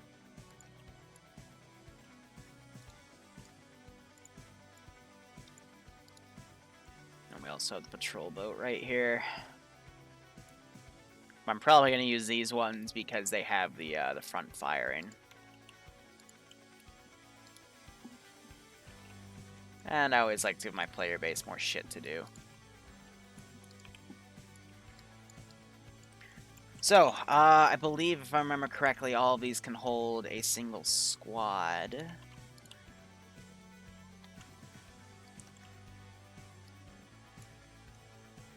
So, that one can, but the weapons team is what I'm a little concerned about. because that one's pretty big. I know we're not going to have a full weapons team. Oh, they can all fit on that. Keck. Well, it makes it easier for me.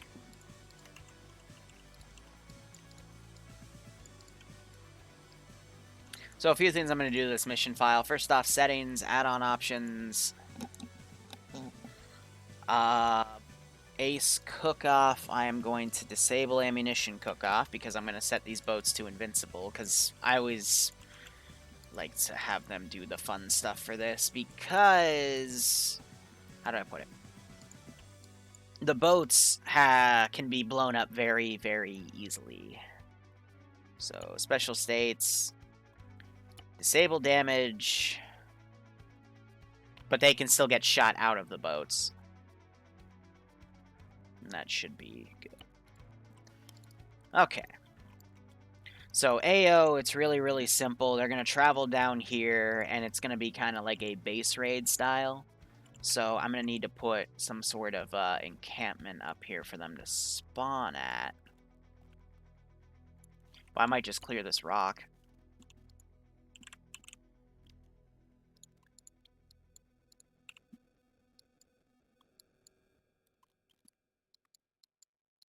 Is it clearable?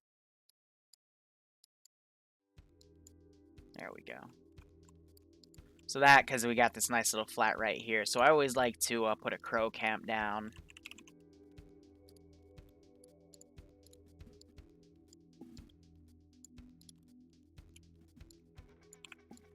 And then I can throw these sandbags down. I did say I'd give them a light blue 4 stash because they managed to take a Vic out. So we're going to need to do ammo. Excuse me. And where's a small blue 4 box?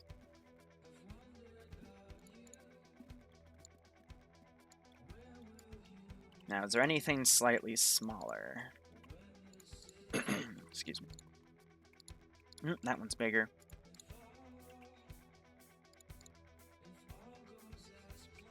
It's about the same. So what does this give them? I mean, that would be... Let's see, equipment storage.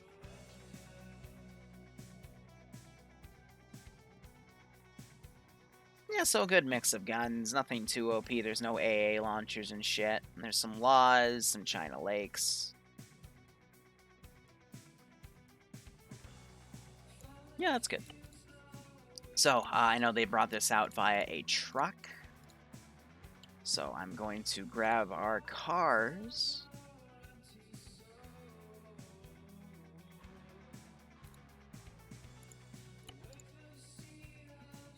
Yeah, that'll work. I'm also going to change the time of day a tad if we go to environment. Oh, look at that. That is some beautiful lighting there. Also, attributes environment, turn time acceleration. Yep, it's 0.01. Excellent.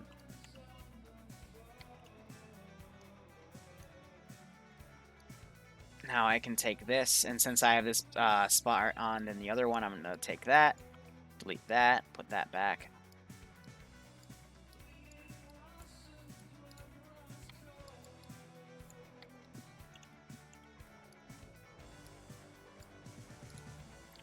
Now I can adjust these things as needed.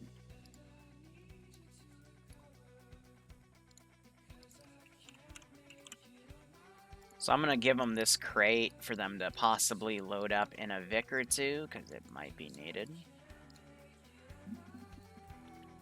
So we're going to go down to this section. I'm going to clear that out. I'm going to make this manually.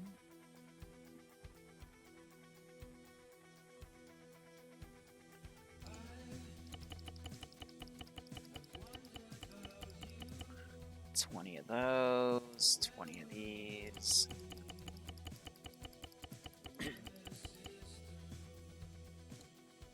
Two spare packs. Now I just gotta find the tourniquet. Excuse me.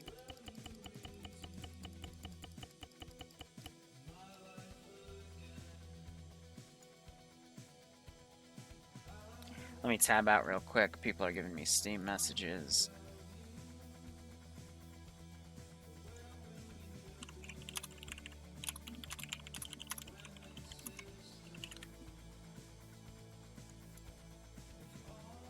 Cool.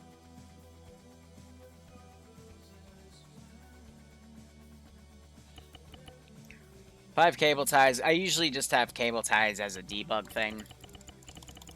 And all these bandages.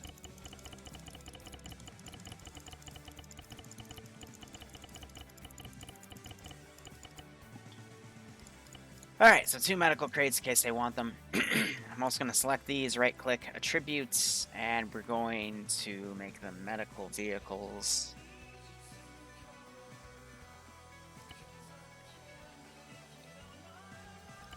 There we go. Not repair, medical. Cool. Now, things to consider. I am going to stylize this a little bit.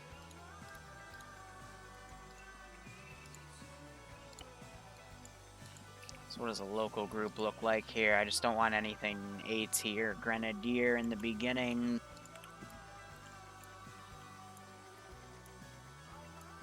That should be good. Basically just to get these all garrisoned along the line.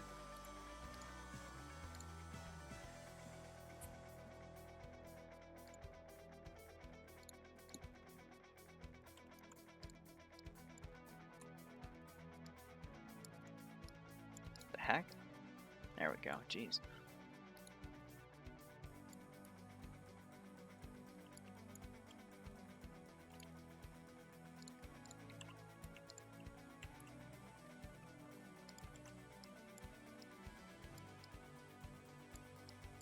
Here, we'll have this one pointed down a little more like that.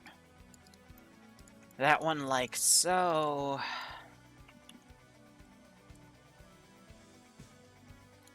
Now I'm pretty much just designing this AO piece by piece.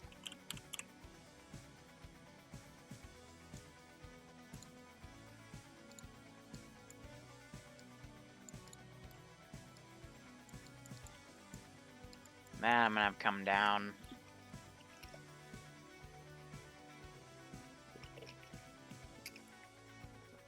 Whew. Something to drink. Well, Sunday, I hope you keep enjoying them. Take out the front gunner so he's, less OP. Oh yeah, right. Titties. I forgot about that.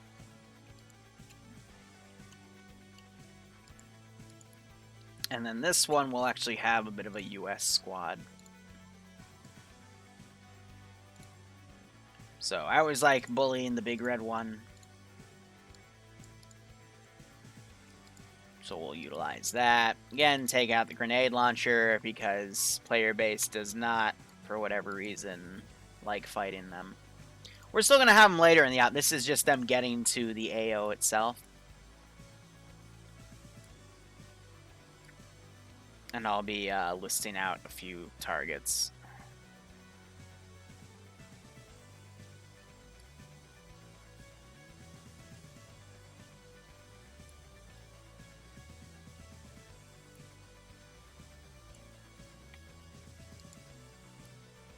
I'm trying to think, do I want to do static garrisons? I'll static them a little bit. Let's see, it's 1222. I need to be in the channel below. So we're just gonna go down to... But I got DMG. Yeah, this is the I Benghazi reached thing. the one below global. I don't know what it's called. Big Eagle. I don't know what it's No. called either. Or one below global is Supreme? Big Eagle. Well, yeah, Supreme Eagle Master or something like that. Something. Alrighty.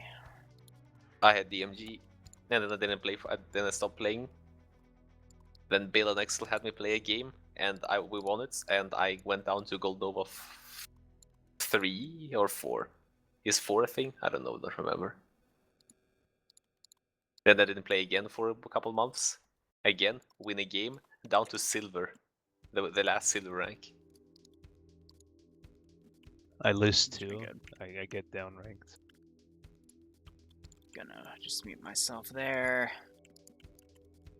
This is basically gonna be like a focused raid on boats and shit. They're not going to be going for equipment. This is just purely malicious hit these things. So I might bring back post 16 as an index point.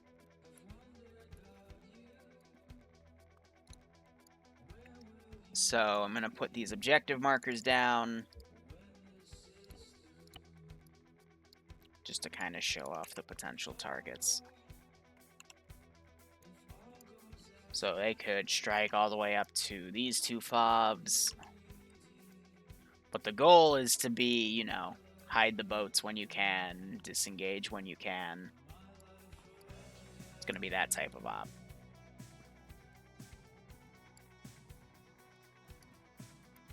So I know I saw FSB Ben. FSB Ben hasn't been made yet on the map, so I'm just going to list that as a cleared point.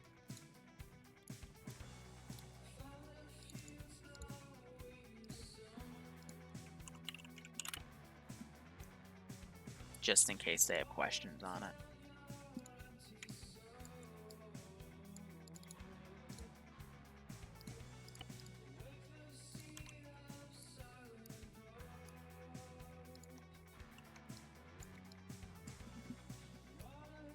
Yeah, then from there they can dismount and engage wherever they need to. I'm thinking we'll also put question marks down on other positions. Or, you know, we'll just leave it open book, and if I feel like putting something there, I'll put something. I think that would be better.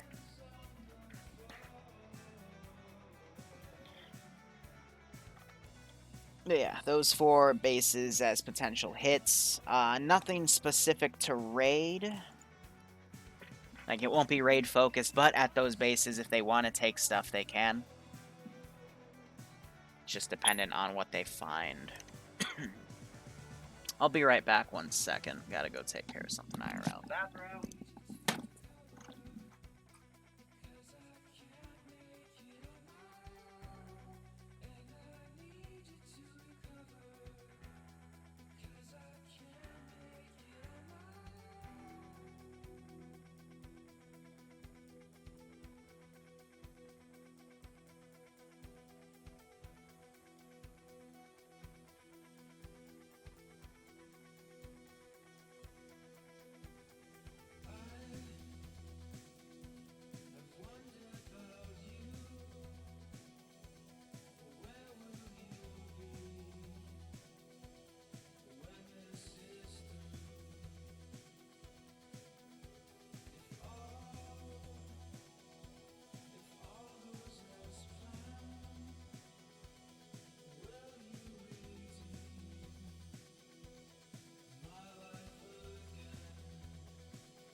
Sorry about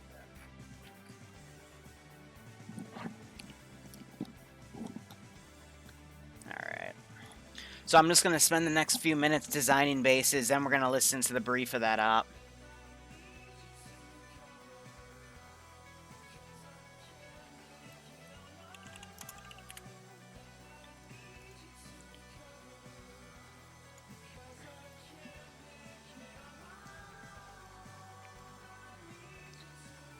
And that should be good.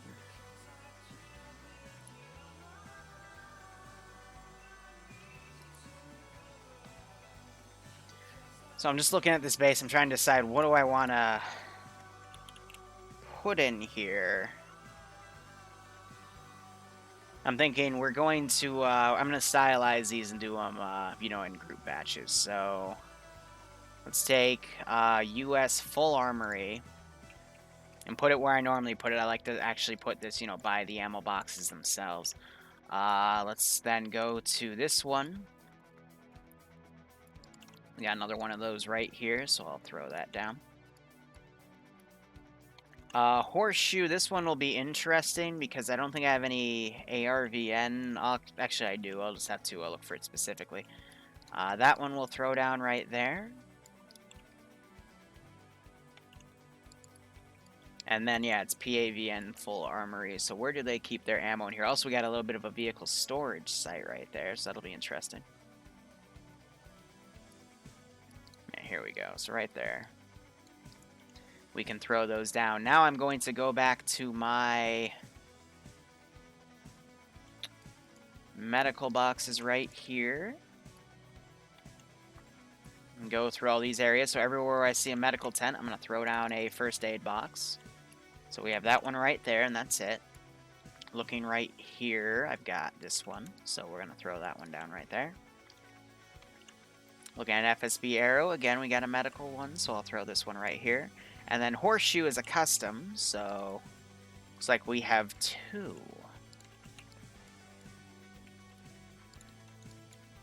So I'll throw those down. Now I see this medical symbol right here, so I'm immediately going to throw down a medevac Huey right here. I want to try it. Yeah, there we go. One that actually has the symbolism.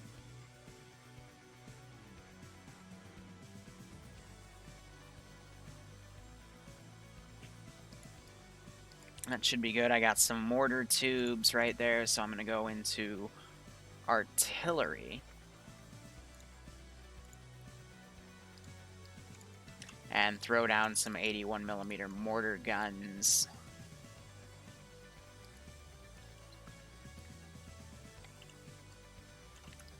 On a few of these bases.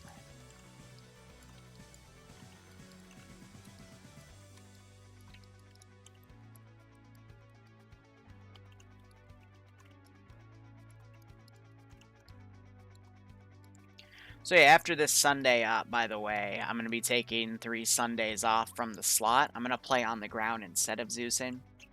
That's going to give me some time to see what the tier 2s are accompanied to, if that makes any sense. And then air defense, this is where I'm going to go a little bit off keister here. I'm going to put some Vulcan down.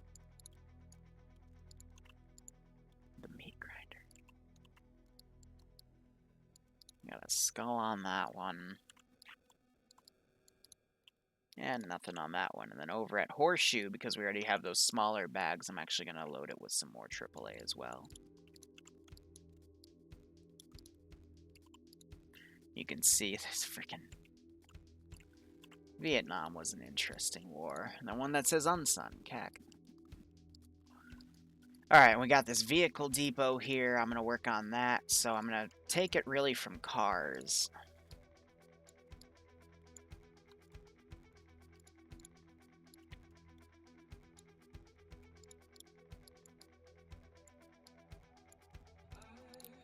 We'll have a parked commando truck right there as well.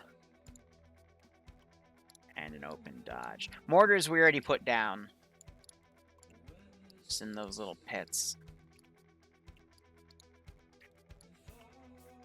Now I gotta work on turret placement.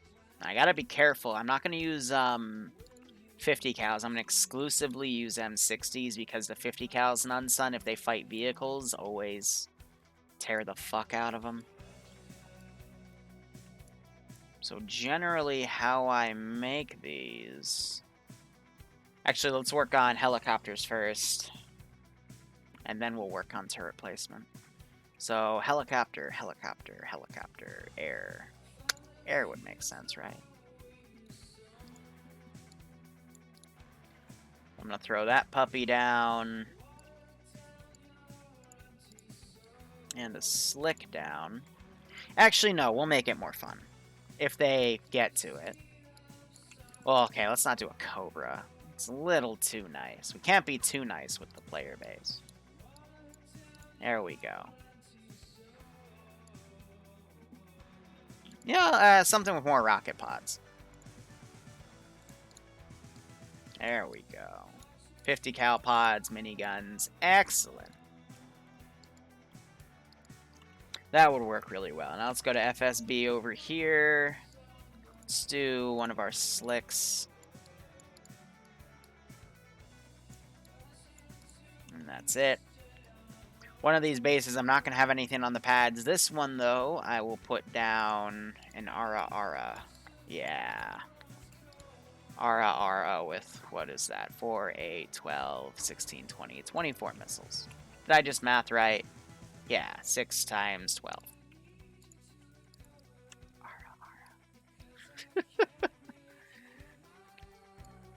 Ah, that's some good stuff.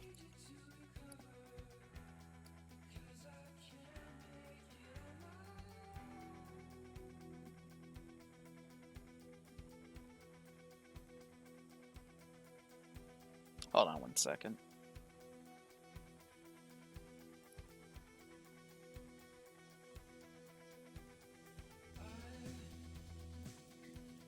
Ouchie. So I skinned my pinky the other day while working outside. My father and I, we were taking care of a chipmunk problem. They were digging under the foundation of the house, so we used chlorine gas and fire to basically asphyxiate them. And while I was working on some of the equipment, I skinned my pinky pretty bad. So I'm just making sure it's okay. It's stinging like a little motherfucker right there, but it'll be fine. But that should be good for all of our air right there. I'm just looking at the bases. So let's design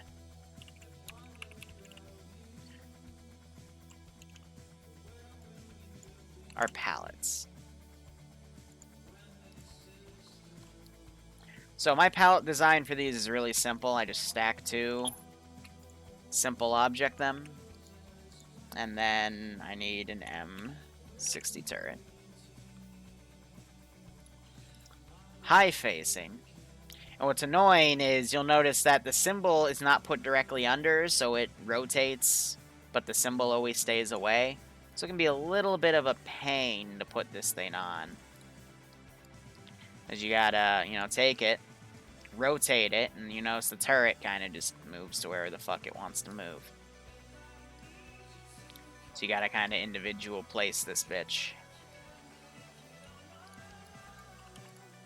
That's good. And I'm gonna be very frugal with my placement of these, so it's going to be pretty much in certain positions. Oh, crap, that's 180s. There we go.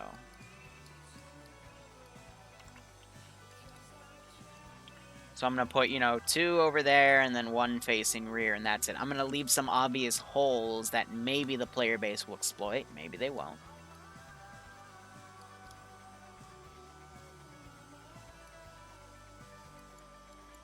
Then you also have to check all of these to see, hey, which M60s are not working and which ones are working fine. So this one on the southern perimeter.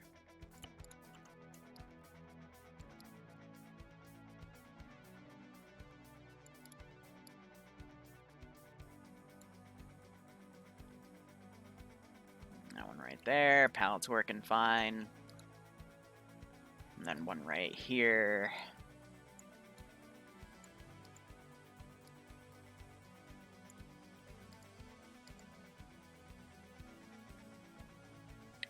And then one overwatching this river.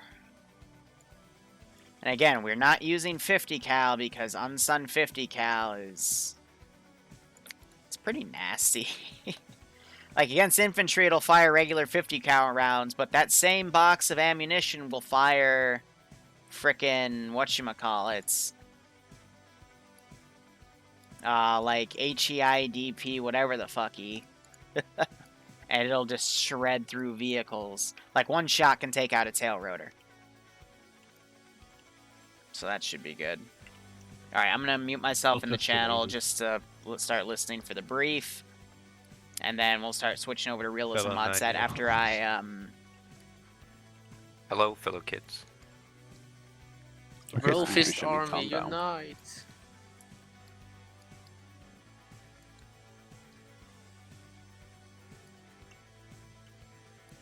stuff sorted. So Makarov, how good is your PewDiePie? What do you mean by that? Well, you do speak PewDiePie, right? You mean Swedish? Kind of. I mean, Fluent. If you mean how good my Swedish is, you're fluent. You idiot. If you mean my literally knowledge of PewDiePie, nah, not very good. but you just quoted him, didn't you? Of course. Technically, every word we're speaking, we're quoting PewDiePie because every word we're saying, he said it already. That's very true. Well, if you apply that logic, we're all quoting Hitler, Yes. Mao, Yes. Stalin. Yes. No, Stalin spoke in Russian, you stupid. Yeah. Hitler didn't speak English. No, he spoke English. I watched the A bit. movies. He was always speaking English. Swear to God, there's something wrong with my realism mod set. Oh You're no. just an idiot. I don't know what it is, but there's something wrong with it. Did your UE mod uncheck? No, it's not that. It's almost as if whenever I use the realism mod set, it causes issues. It's okay, Skelly. Together, we'll get you through this. Don't give Skelly, up don't and worry, don't together feel down. we can fight autism. But I am autism. You try Oh. turning it off and back We'll on fight you again. then. I was about to say that, Macro. but you said it. Dirty so- Snape. Does Arma have a PP Bison No. somewhere in the workshop? Ah, yes, of course. In the workshop, hell, yes, they Well, have. yeah. Fucking Ching Chong K weapons, Oh, via yeah, K right. weapons kick ass, and the Russian mods. North Korean AK with cylindrical drum, please.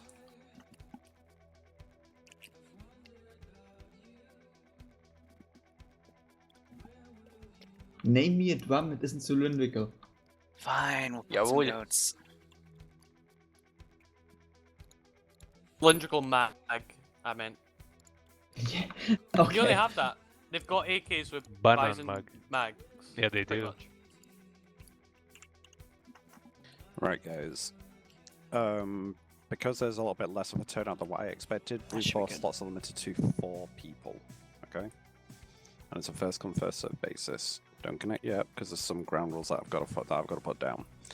There are full arsenals at each of the spawns. However, for the roles that you are playing, where Blue 4 is CIA and the Red 4 are basically insurgents, you are to dress accordingly.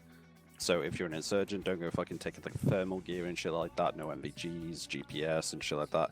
You'll have personal radios like FADX and shit like that, but please police your gear accordingly and try and keep along with the theme, because it's actually kind of important. This is this is a rendition of the 2012 incident that happened in Benghazi, which involved the death of the US ambassador. The US ambassador will be player controlled by any one of you guys. That will mean that you will be spawned as the objective. You'll have your own little safe room. You'll have a panic room, and you've got a garrison of infantry that are friendly to you. Independent forces are friendly to Blue 4 and hostile to Red 4. However, the ID for both sets are the same, so it's going to basically be a PID nightmare, and that's intentional for given what Benghazi, what it was like at the time. Any questions? As am I not doing the ambassador? You can Okay. be the ambassador if you want. Okay. You've got a panic room. I'll let you explore the area, but please keep within the confines of the Yeah, compound. yeah. Double check realism, right? It is Yes. realism. This is Can we join? Operation Bukkake. Yes, you can join first 4 slots in Blue 4 only for Blue 4. If you're All gay, go right, Blue this 4. will be If you're interesting. not gay, go Red 4. I like dick in my ass. Yeah, Blue 4 Your is like KTD doesn't really matter. Blue 4 is just defending the ambassador, right? Blue 4 have to go and get him.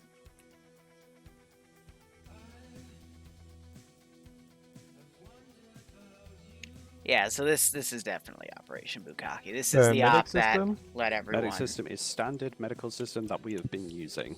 Or POP, yikes. Well, it seems Blue 4 is already filled. Of course. Good job. We gotta be quicker on the trigger. I will send all spawn. of you to China. And I've got a FADC and a 152 for like communications on 50. Okay. The op will start when I type in global op live. Boomer. There's blue for defending the guy. Blue for I'll give objectives to each faction once people load in. This should And be once people interesting. check in on 50 for either or. No entry for the map. And you said personal radios, right? Yes, personal Yeah, radios my are dude. allowed. Is Ain't that the Horror shit? that beta map? The small one. I've been pinned by Echelon. Repair has been complete. That means the short range, right? Yes. Of course. Right, I'm dropping down into T-Far.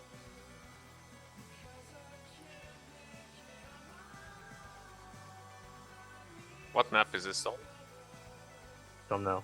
Karam Shahir. Korma Shahir, but yeah. Alright, because I just got kicked for contact DLC requirement, which is interesting. Are you serious? Do you have contact loaded? No, I got kicked for the lack of contact. That's weird. Apparently people are saying that there was an issue with the map or some shit. Yeah, I got kicked. I got kicked for lacking contact for some reason. I'm gonna try restarting my game. I didn't have contact turned on, it's just a standard realism profile. Yeah, which is why I'm surprised. A bunch of people just got kicked out of too far back, so. Well, I've got about a full squad inside right now. I actually think it could do something with the map because I've had issues on this map whenever I've been on it. And Killiam also got kicked for contact. This is the one that we did the Halloween spooky scary thing on, right? Yep. Yeah. I'm back. Hi, back. It's only recent though. It's only recently started happening after that. Well, what's popping? Well, that's when I was headed into the mod set, was right around now. Yeah, but it's after the Halloween thing, so if the map got updated after it, or there's something else It happened, did not get updated. which is why I'm saying What do y'all want? suspicious. People being kicked for weird reasons, Kerbal. My guess is people just have stupid shit loaded, because 9 out of 10 times that's what it is.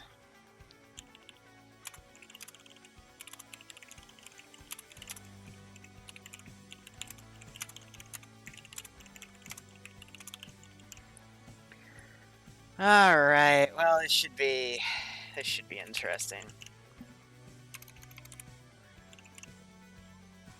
Map is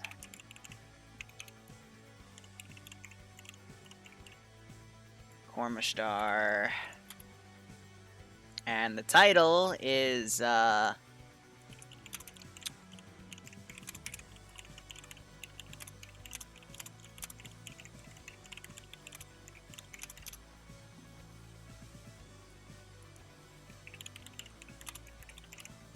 if someone wants to make a multi-Twitch, that'll be great.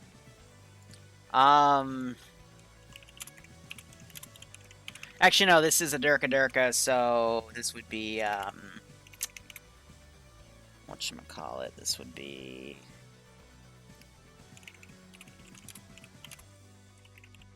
We're gonna do Battle of Sejuk, then.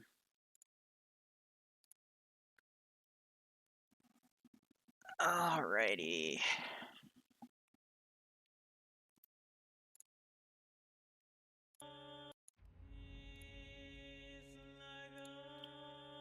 This should be interesting.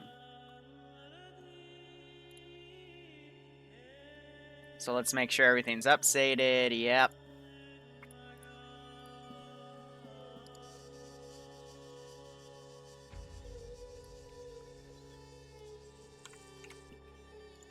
Gonna turn my music down a tad. Let's edit my volume mixer. Put that down. Liru, my guy.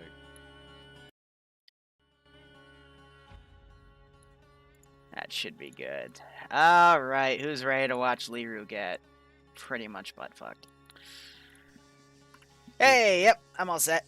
Did you find the panic room? No, I just spawned. I'll look around. It's inside the mansion, second story on the left. You'll find a light in a room.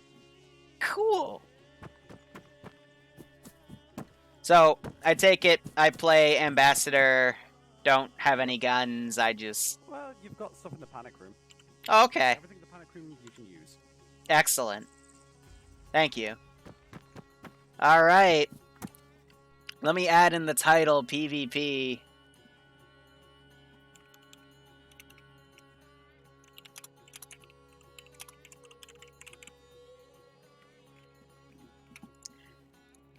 And let me go back to mission.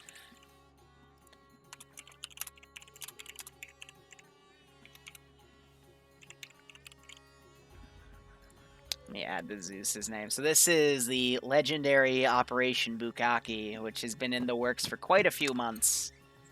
And, yeah, this was discussed between Azariah and myself. He asked me if I wanted to be my VIP dude. And I told him, yeah, sure, why not? So I'm defended by a task force of guys. I have no idea where I am. Hey, Az? Yeah.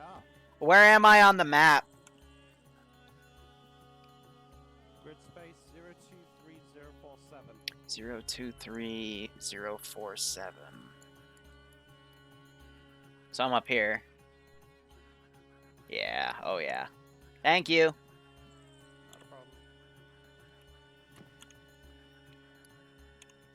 So I gotta somehow try to survive. I'm gonna get butt fucked. So up here I've got a handgun. I got press uniform shit, and I have a table. Oh, it has neck protection too. Great. I'm so dead. Where's my panic room?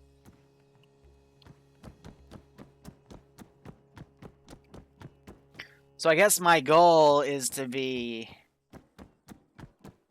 Alright. Okay, one more question. Do you want me to play this, like, super serious, or do you want me to, like, actually try to win? Your winning condition is basically like staying safe inside the compound until CIA guys can get you out. Yep. If you're presented with an opportunity, you can resist. They will be given instruction to incapacitate you if you're proving resistance, but make sure that he stays make sure that you stay alive. Right. The bandaging system until they get you to like their courtyard. Yep. Yeah. I'll be Yeah. instructing them to have cable ties. Of course. Alright. Find the panic room? Yes. I love my M9 Beretta. I can't wait. Yep, and you've got chest rig, helmet, and a pistol with 4 mags. Remember, the last bullet's for you. I wish we could shoot ourselves in Arma. That would be nice. But am I allowed to pick up, like, rifles and shit? In terms of, like, AKs, it's skeptical here and there. Just play it by ear, because ultimately you're an ambassador. You aren't trained with, like, fucking AKs and shit. Right, like, so if I pick one up, I'm not gonna reload it, for example. Like, I don't know how to do that shit. Yeah. Like, you're a fucking US envoy, really. Yeah. Okay, I'm gonna roleplay the shit out of this then.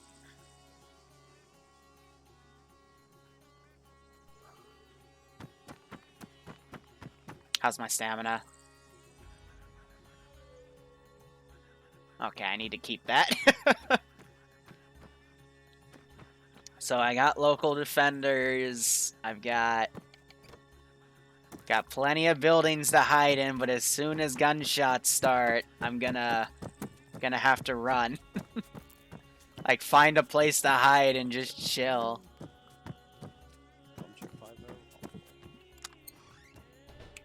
I don't have a radio either. I'm in a white suit. No, I'm the scientist from Contact.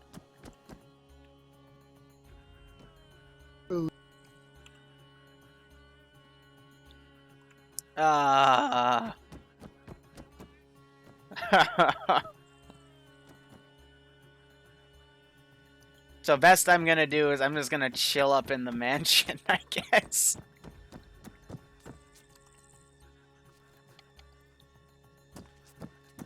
Alright, so that's the bridge over to my east, bearing 100. You see what I've kind of gone for on the west side?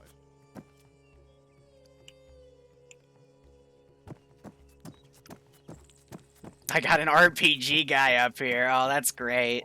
Do you guys think an ambassador would know how to fire an RPG? It's gonna be interesting. We got a roadblock over there. Oh, this is gonna be bad.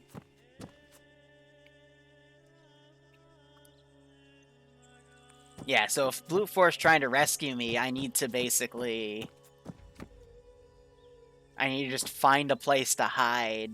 And I'm thinking one of the bunkers might be the best. I could also try hiding in a bush, but they have night vision. I don't know, when the shooting starts, I'm gonna make my choices then. I'm just kind of looking around, because like in character, I'd know my surroundings. Yep. Oh. And one of them's KTD, and I know he wants to kill me, so yay. Fuck. Oh, trust me, we've got that. Well, I've got a contingency. Yay. Gonna die, I'm gonna die. I'm scared. It is not a good day to be a weewoo. I kind of hope that Red Bull win, because if they don't... You just want to see me executed. I kind of hope that they will win, because I spent about 20 fucking minutes on the courtyard, because they're gonna, take you to. I don't want to go to the courtyard. The courtyard sounds bad. This compound took me like an hour alone. So I was trying to make it fucking balanced. It's the price you pay for perfection. Small price to pay for salvation. I have a feeling if I stand up here, I'm gonna get shot. You might.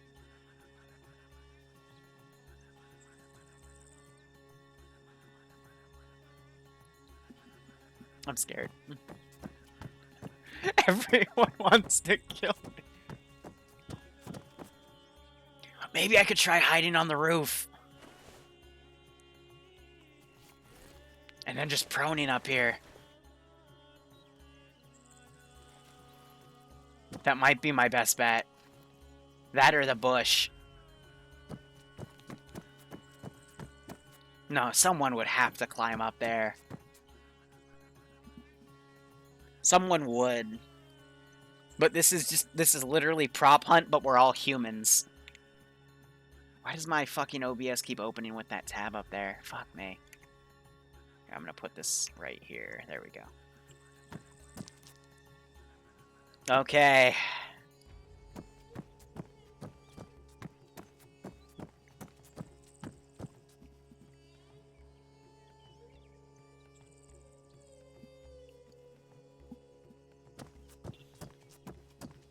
Oh, man. No, the team, it's like 20 Op4 versus 4 Blue 4 CIA. The Blue 4 guys have a full arsenal that they can take whatever they want from. The Op4 do have a full arsenal as well, but they have to stay as Insurgent. And I know TSB is actually pretty good at following those types of rules.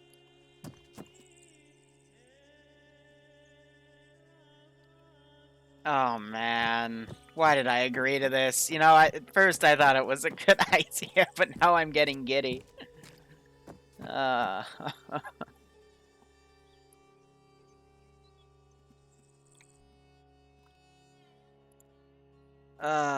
this is so bad. This is bad. This is bad.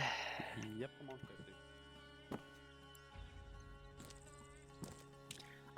50. I think late joiners can still come in. It's up to Azariah. I gotta trust my local defenders in killing them. I'm so dead. Hello, sir. What do you have in your backpack? Do you have noms in your backpack? Oh, you have spare AK mags.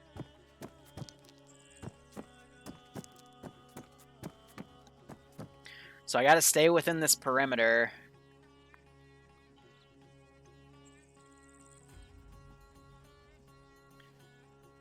That bush looks promising. It's just right next to a gate, though. So I don't think I'd be able to get to it in time.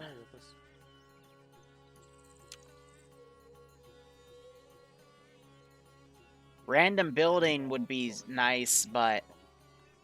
Hey, do Op 4 have night vision? I've told them that they should be playing as fucking insurgents, so no night vision. Okay. I can't hide on a building rooftop because they'd spot me. Don't worry about it.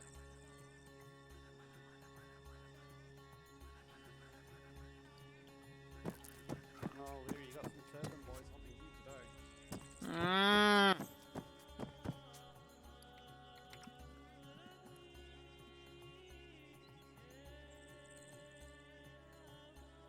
Yep.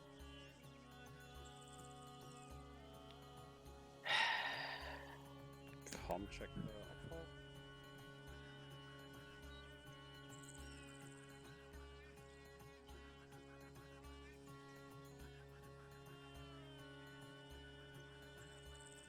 Alright, so the factions I'll be using Pakistan tribal fighters for import, Op 4 using Pakistan insurgents. This ain't good. Okay.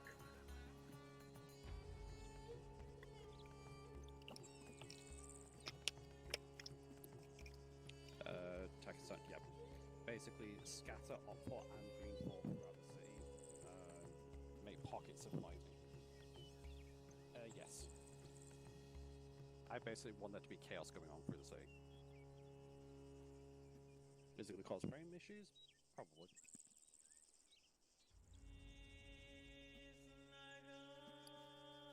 Alright, let's see if Liru's hide-and-seek skills are on point today. Well, they're not supposed to shoot me, because they're supposed to capture me and drag me away into the courtyard, so this is actually a really good spot for me.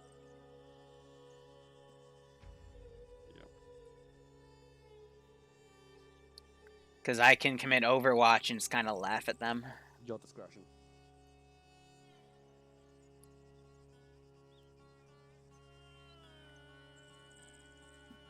Did they have access to thermal barracks?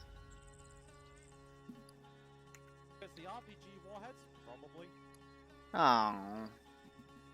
That doesn't... No. Why would you let him take those?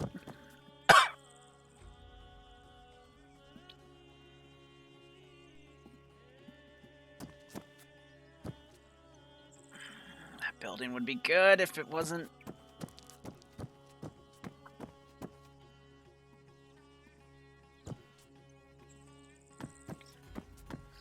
That might also be good.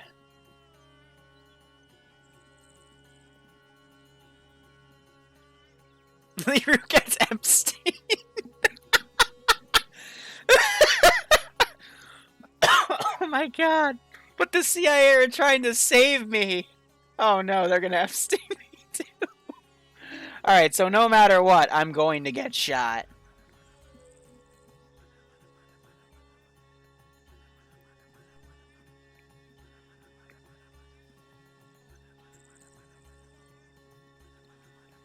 Fuck.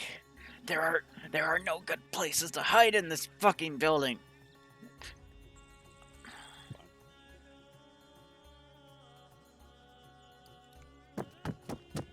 Alright, I'm gonna do a perimeter sweep, because, let's see. Can't hide back here, this is too obvious. I could... Rooftop is, like, my best choice right now.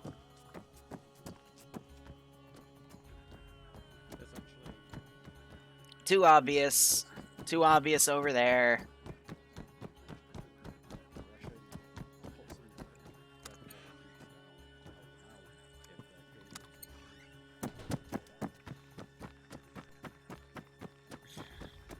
Too much lighting over here. They'd breach these buildings immediately.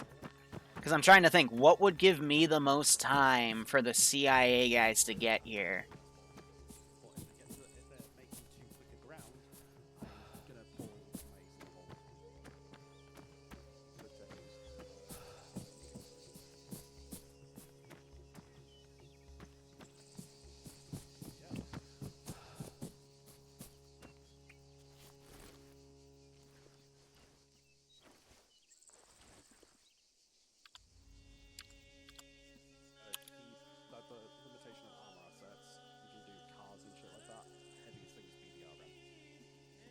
I wish I had darker clothes, because this isn't gonna work.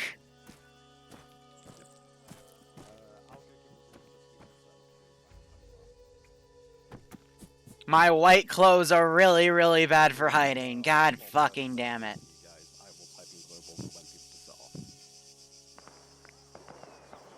Oh, shit.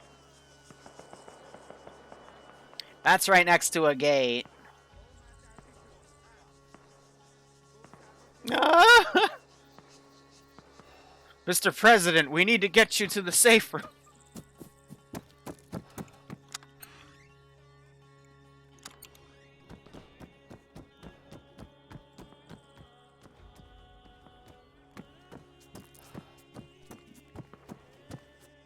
Alright, guys, do we do... Oh, shit. Do we do garbage, or do we do rooftop? I need a choice here. The issue is, I am a bright fucking white.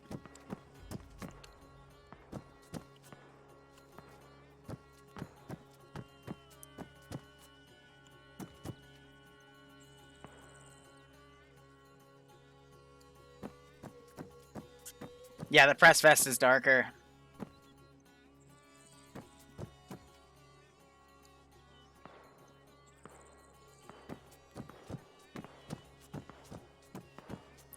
Roof, I think, they're gonna see me get up there. That's the issue. Like, from the outside, since that is all open, they could see me. So... I'm more tempted to hit the garbage.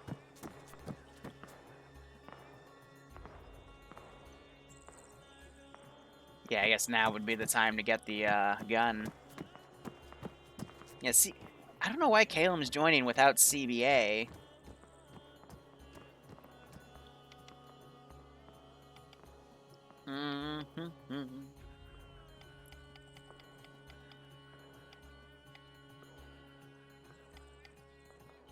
You can't mash the button because otherwise it cancels it.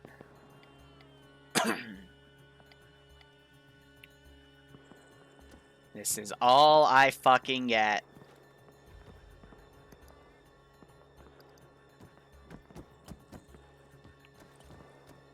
So how do I look? Yeah, so it darkens up a bit, but the press letters, man, Az just wants me dead.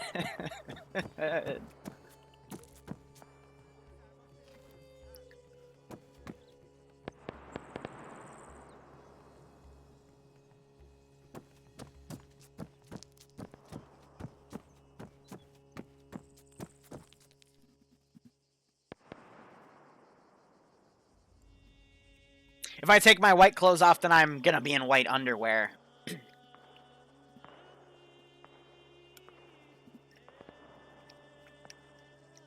So either way, I'm SOL.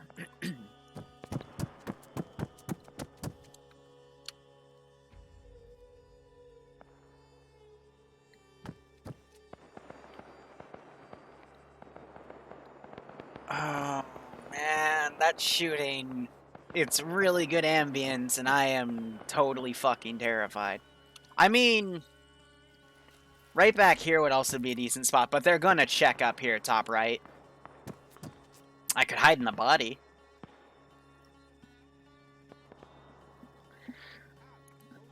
Oh, man, I gotta kind of sit up to see, but here's the deal. If they... Since that's lit up, guys, if they're on the perimeter and they see me climb up there, they're gonna know I'm there. And the only time I can go to my hiding spot is when they're on the perimeter. And since I know there's going to be, like, 20, 30 of them.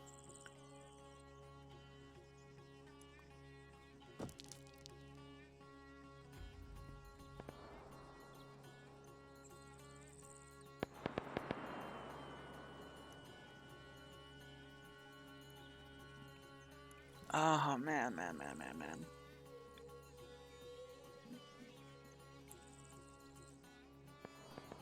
He just went guns up.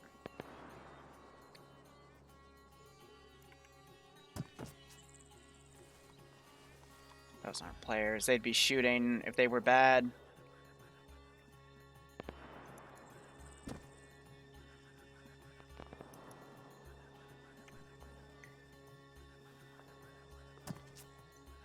right? You'd be shooting if they were bad, right?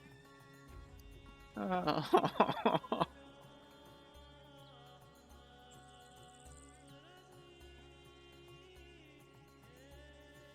Hollowed, I'm terrified. The player base wants to kill me. Oh, shit!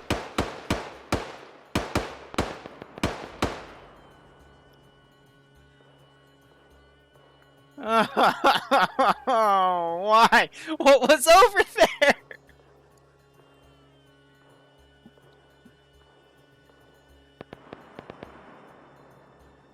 Where's the backup?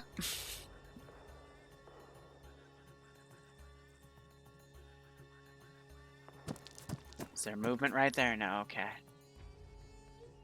Oh, holy shit. I'm getting goosebumps. Okay, alright. Come on, I got 4 players that can rescue me.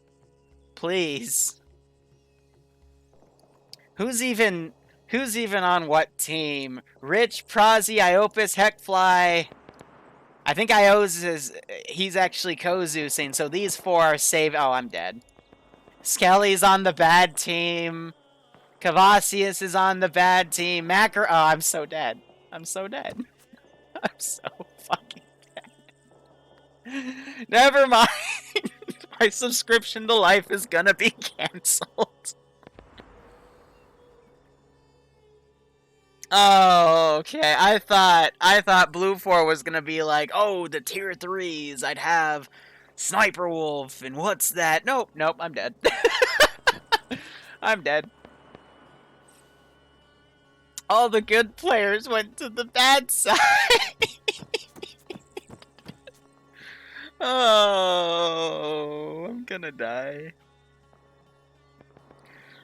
Caleb, it's not Contact DLC. You kept getting kicked for a CBA mismatch. Like you weren't loading something and CBA was kicking you. Oh, fuck me. No.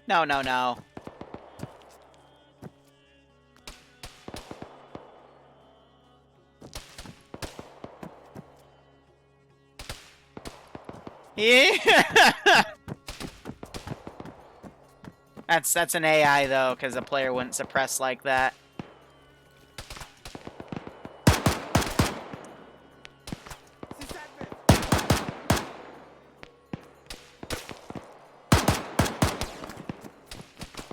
Shit!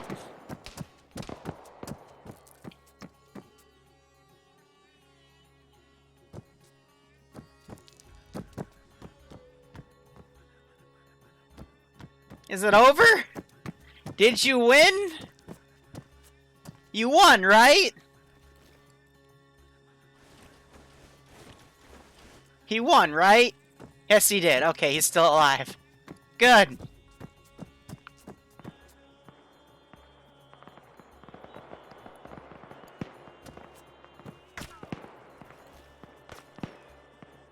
Yeah, that's weird count.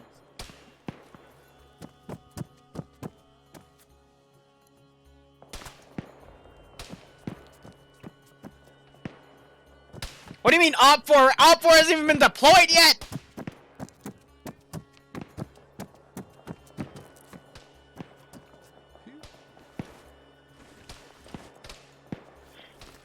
No, they would see me coming up.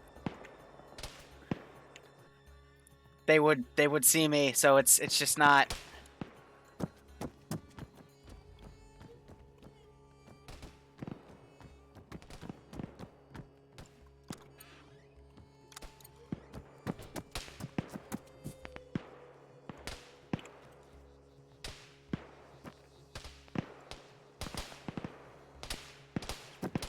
I'm so dead.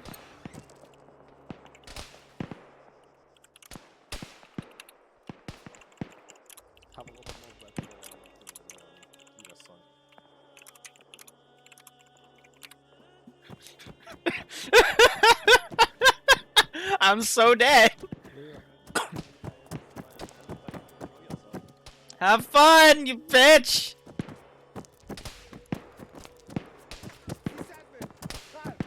Can you just shoot them?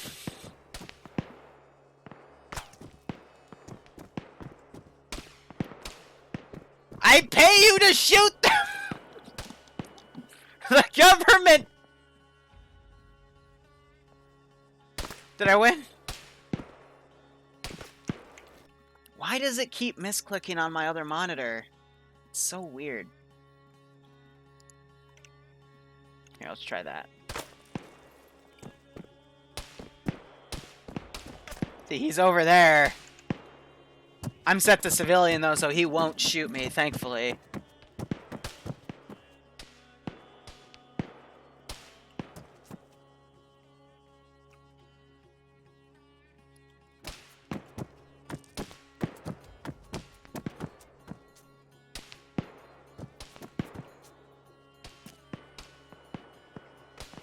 Alright, so you see his flash is over there. You can see him slightly standing up.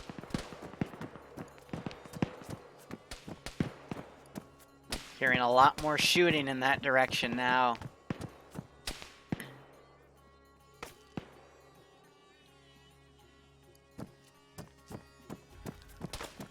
Yes, I can take the gear, but I have to act like an ambassador. So, you know, I won't know how to... I would be very slow to reload an AK. I may or may not know how to reload an RPG. Probably don't.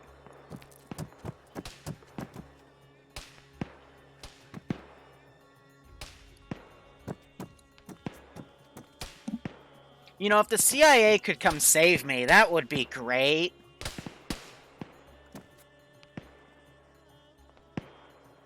My fear is them rushing that wall and I won't be able to get to that hiding spot.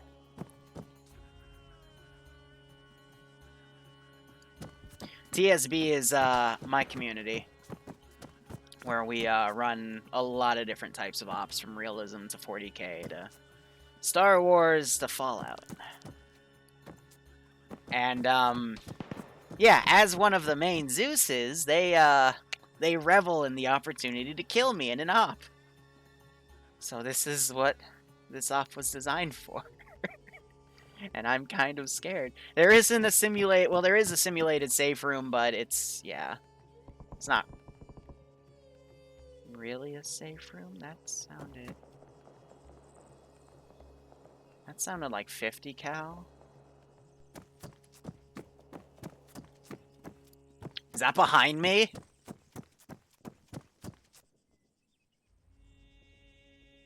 There's distant 50 cal shots over to 240. Best computer for playing Arma 3, one with a good CPU. You don't really need to worry about your GPU, because Arma runs a very old engine.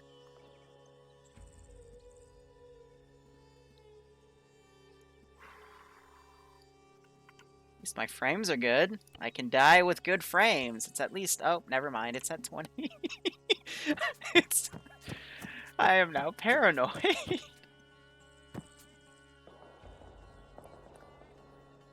If they have technicals and they do a rush push, I'm screwed.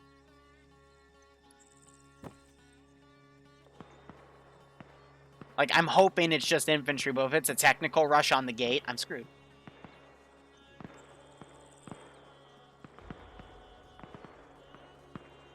I don't stream with Streamlabs OBS, I just stream with regular OBS. This has turned into a Q&A, so Liru can calm the fuck down.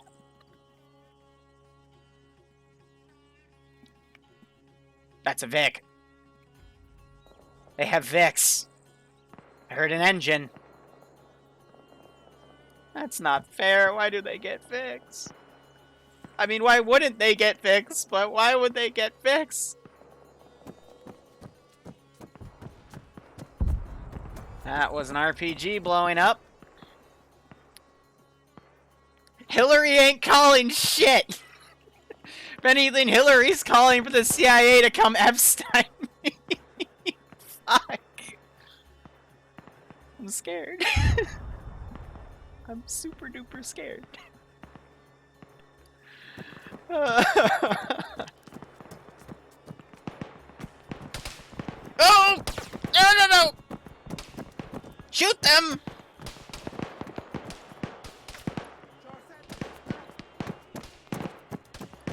Nope, fuck this, I'm going to my hiding spot. Okay, nope. That's probably AI too, I'm not risking it, I'm just, nope. Fuck this shit, I'm out. Fuck this shit, I'm out. No thanks, don't mind me. I'ma just grab my stuff and leave. Excuse me, please.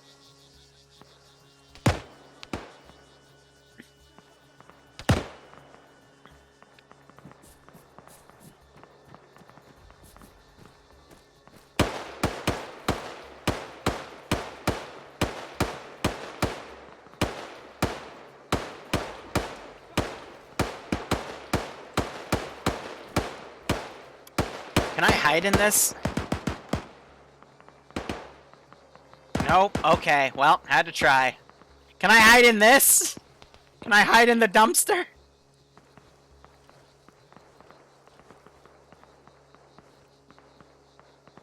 I think I'm better off just hiding in one of the buildings. That perimeter wall isn't tall enough. Because I don't have third person to see if this spot's any good. So as far as I'm concerned, I could be like standing awkwardly on these things, but... Here, if I put the weapon on my back, I sink down even lower. Okay. Oh yeah, no, this is where I'm hiding. I blend in right with the trash where I belong.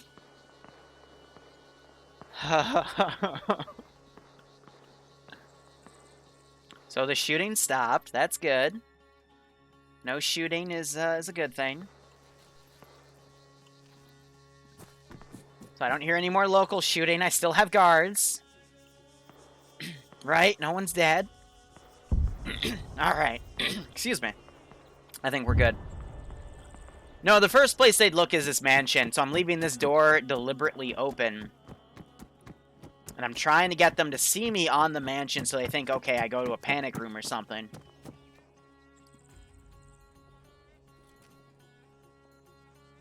That is an AI.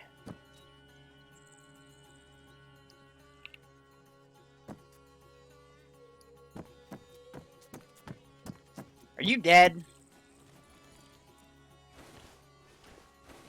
Where is this dude? There was a dude here. Oh shit, he's dead too. Oh god. Why are you dead?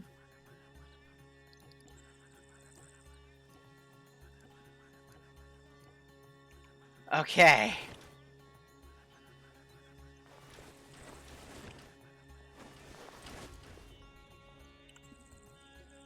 See, if I, this is why I asked Az if I'm trying to play this realistic or if I'm trying to survive, because if this was realistic, I would take his clothing and try to blend in with him.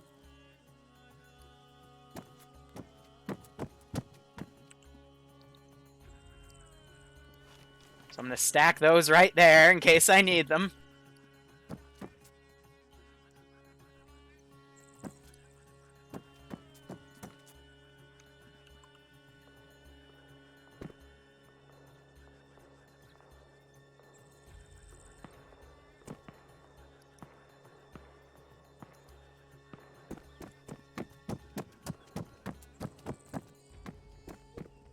I've got 2 grenades. In case I fucking need them. Where's my internal patrol?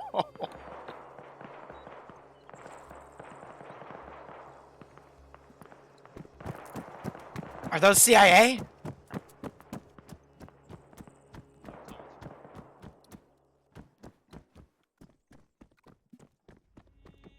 Who the fuck are you? You want to come with us? Probably. Sir Ambassador, sir. Yeah? Let's go. Let's go. Holy crap, I didn't think you'd actually make it. Well, we found the destroyed Land Rover and we took it. Holy fuck. Is this a universe where I actually get away? Heavy. Move up the vehicle, Rosie. Yeah, we got the ambassador. We're going to... Holy shit. Yes, car. Boys, north. Not the way we North, came in. north. North, okay. Am I gonna win? Yeah, then go. Wait, what? North? Are we going south or north? northwest. We're gonna move north.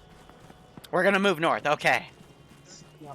There's been shooting over to our west, so I don't wanna. Incoming friendly. Oh God! Drive up. Bullets! Get me in the car! I can't get in the car! There we go! Oh shit! Ah! Why am I so slow to get in? Holy fuck! Ah! I don't fucking know! Get me away from here!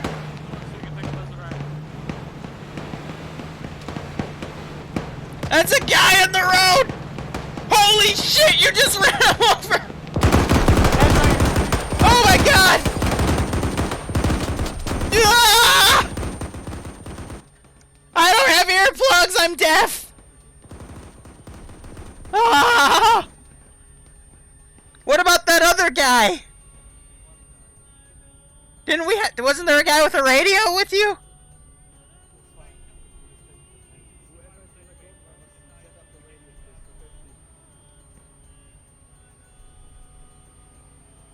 Oh, this is another bad guy! Oh! That's a BRDM! Driver, no! Mr. Driver!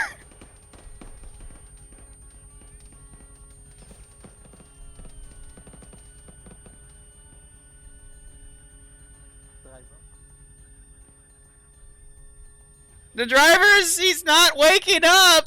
Ah.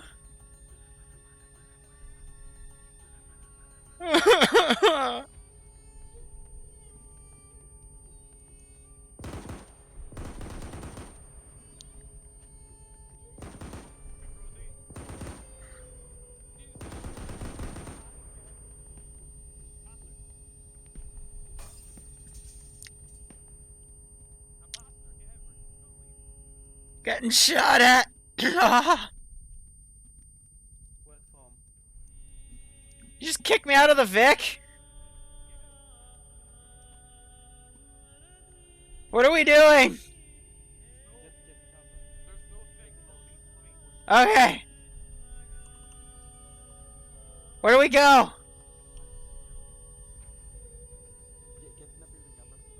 The building!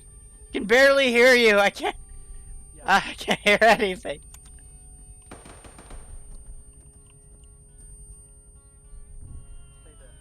Okay, I'm staying here.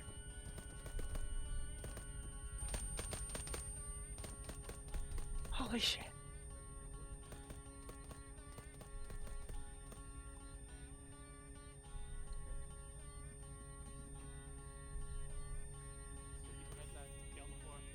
Okay.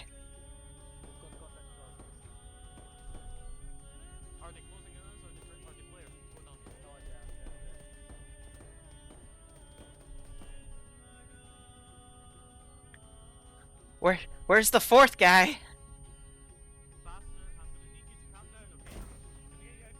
Oh, it was a grenade. Ah.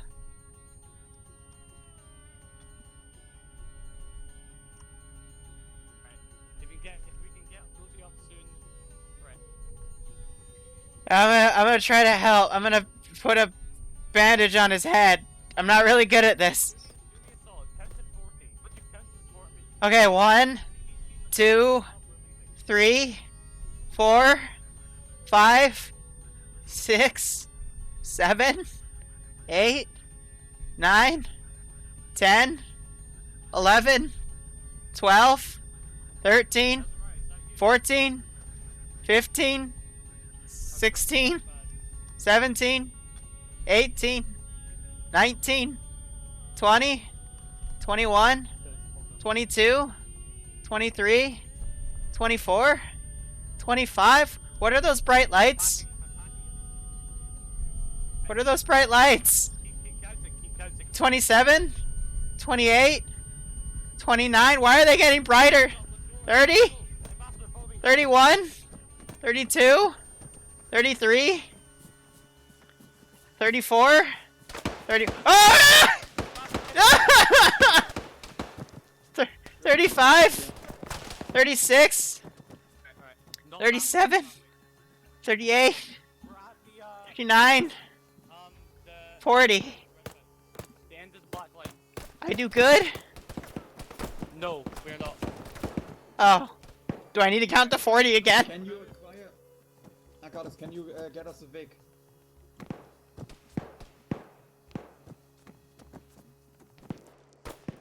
Oh, it's dark again.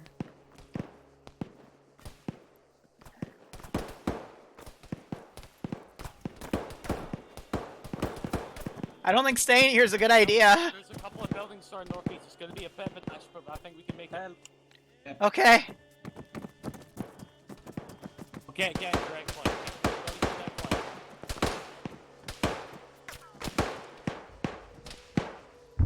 What do we do? Hey, fly through your legs. Through your legs. Your legs have priority. Ambassadors, just stay in the corner over there. Hey, okay. We're not going to be shooting. And just keep low. We can hold here for 3 minutes, or we can go to that building, which is more secure. Yes, yeah, I guess I have MVGs. There. Wait, one of them just spoke Turkish. Alright, Or was that Benghazi-ese? Benghazi. They keep saying they want to Epstein me, and I don't know what that means. The ambassador's fine. He's a bit scared. Vic incoming, west. Have to get out of here. Get down, get down. Lay down, lay down, lay down, lay down. Ah! Lay down. Ambassador, get down. Okay. Hey, door just opened behind me. Watch, watch.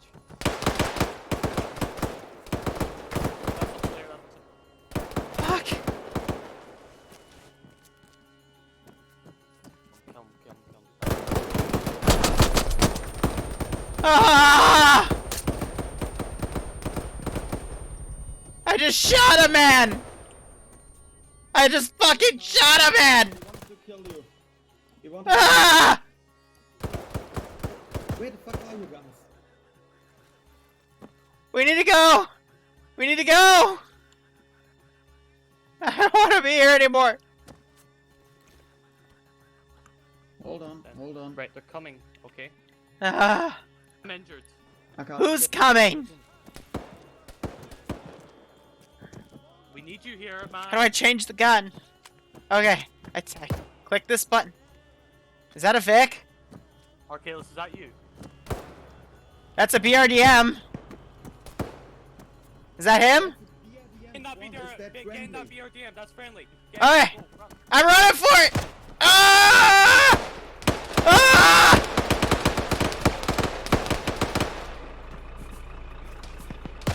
It won't let me in! How do you get in? I can't get in it! Ah! Oh my god! Hello? It's not friendly, okay. Our side is friendly. One of your dudes is down in the street! Where? I'm scared.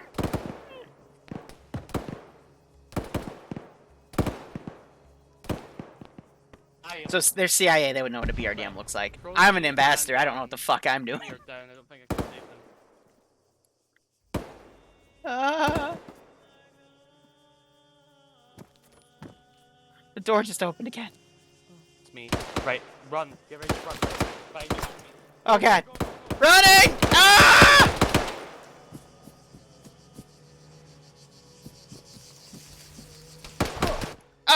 Oh! I've been shot!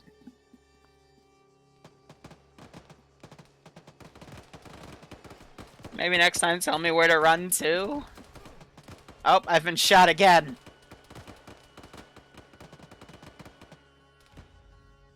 The ambassador is down.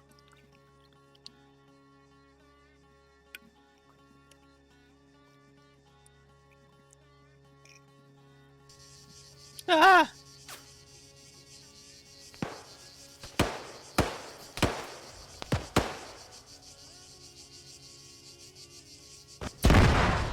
Oh shit!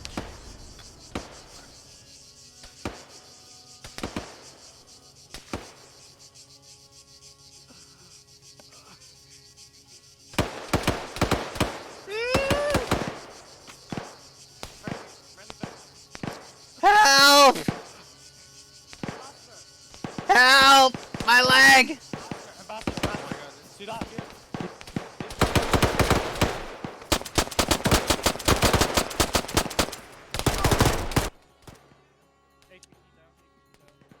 Those were the bad guys.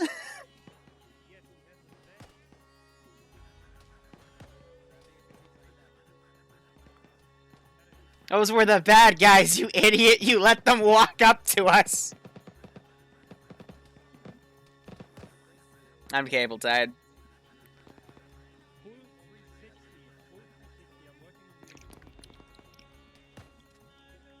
Yeah, Kale, I'm right there. CBA. Don't know what PZPL is.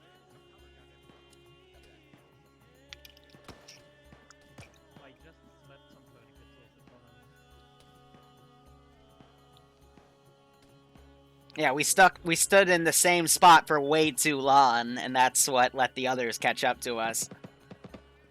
We should have immediately kept moving. Classic T1 mistake. But that's okay. I knew it was gonna end poorly.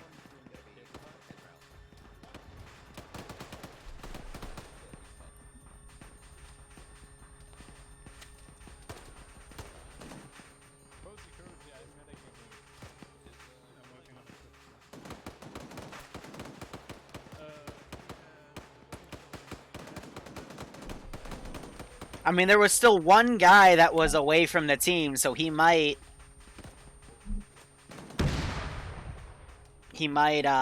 clutch it, but I doubt it. I might bleed out too. So who knows? I just got shot again.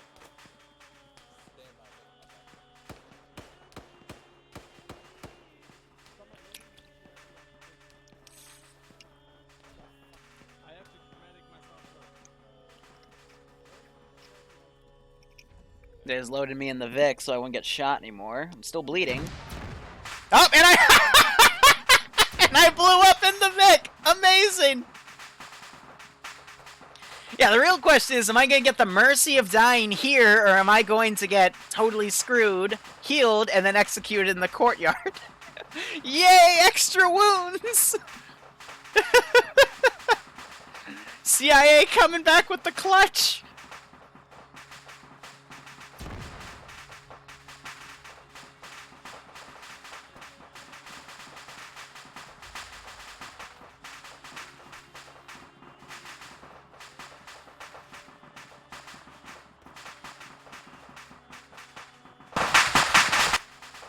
Ah!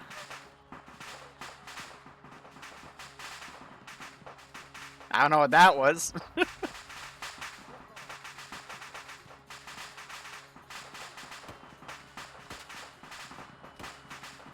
They said I had to come back alive, but not in one piece. But if I'm in multiple pieces, I don't think I'm still alive anymore.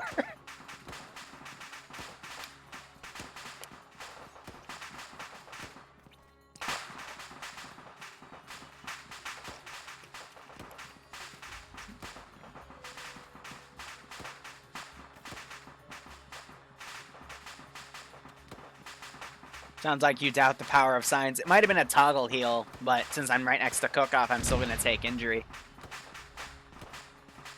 I doubt the power of science. I think I'm going to die. Alright, so everyone remembers in Benghazi, the ambassador, he blew up in a BRDM after his CIA team got screwed.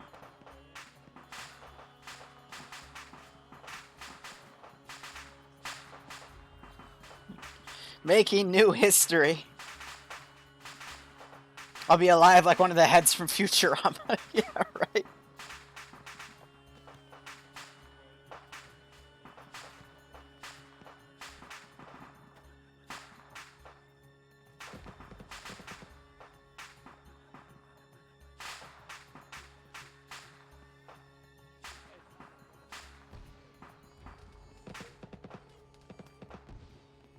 You're in 50 cal fire.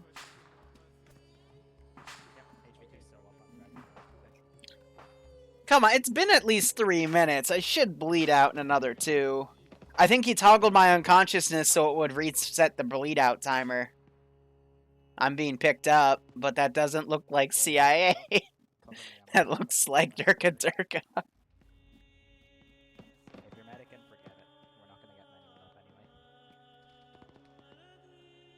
Oh no, where am I being carried to? Yeah. Is he gonna be ready in 5 seconds? No? Leave him. His arms and then leave him. No, I'm not leaving him. The HVT is gonna die, my dude. Leave him. Those look like AKs! And they're speaking Durka Durka! He's on my back. CIA, now would be a great time to clutch! Please? Someone run ahead, grab a Vic. No! Let me die! Is he stable? Is the HVT stable? Fuck no, he isn't. Okay, then bring him to the building. We're gonna No! medic him No, I don't want to get tortured! Yes! Yes! Get shot! Oh, fuck! Oh, that's a lot of down dudes, damn. Oh, come on! Come on, you can get him! Save me! Adder,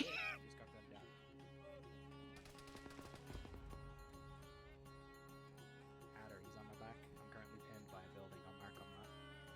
Come on. I know. CIA is gonna Epstein me before I can get Durka Durka.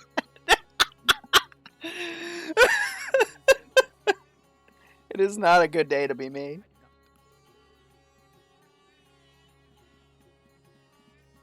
Reference HVT. He's right there.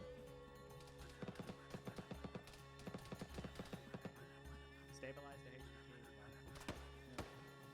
Oh fuck, is that enough? Don't stabilize me. Let me bleed out. I want to die. Let me die. Let me die. Friendly, why are you firing at it? Oh, thank you, Zeus. This is some toggling bullshit. I should die in a minute. I'm looking on this head now. Oh, I can't check config options when I'm unconscious. You want me to help with his chest? I'll start vamping. Yes, take the chest and take your head. Does someone have tourniquets around here? Alt F4, right? Victory. I have like 2 tourniquets left. Not one. We're still alive. Yeah, we're still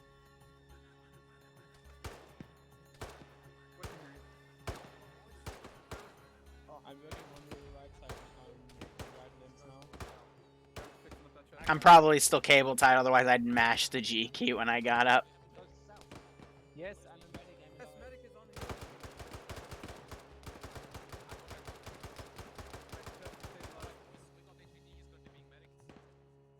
working on left leg. Working on the right leg. He's stable and we bandage them and then I can pick him up. And we need, does someone have tourniquets? HVT. Oh, yes! Yes! Yes!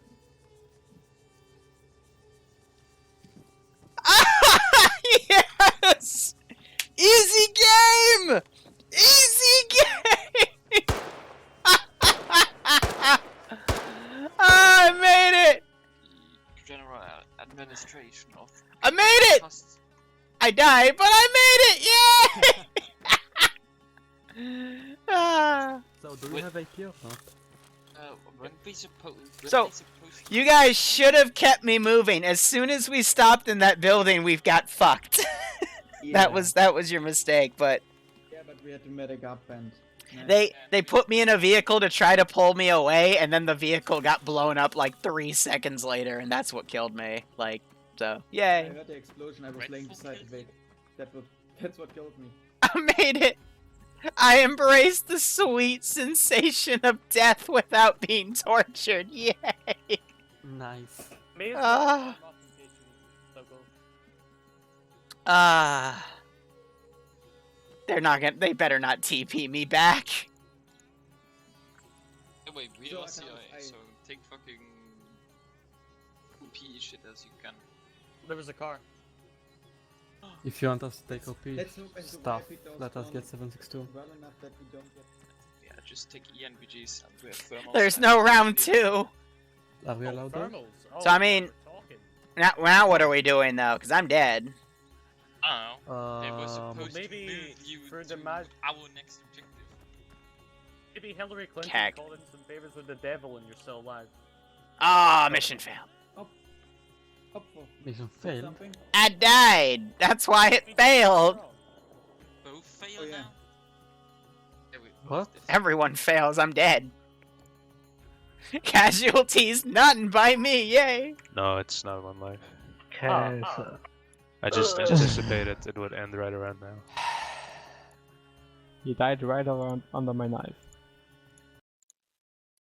Well, for what it was worth, did you guys at least enjoy it? Yeah, that Yes. was Yeah. that was- Yeah. Unfortunately, I'm the minority. Actually, And you're a thanks bodyguard, so I'm for happy. thanks for reviving me.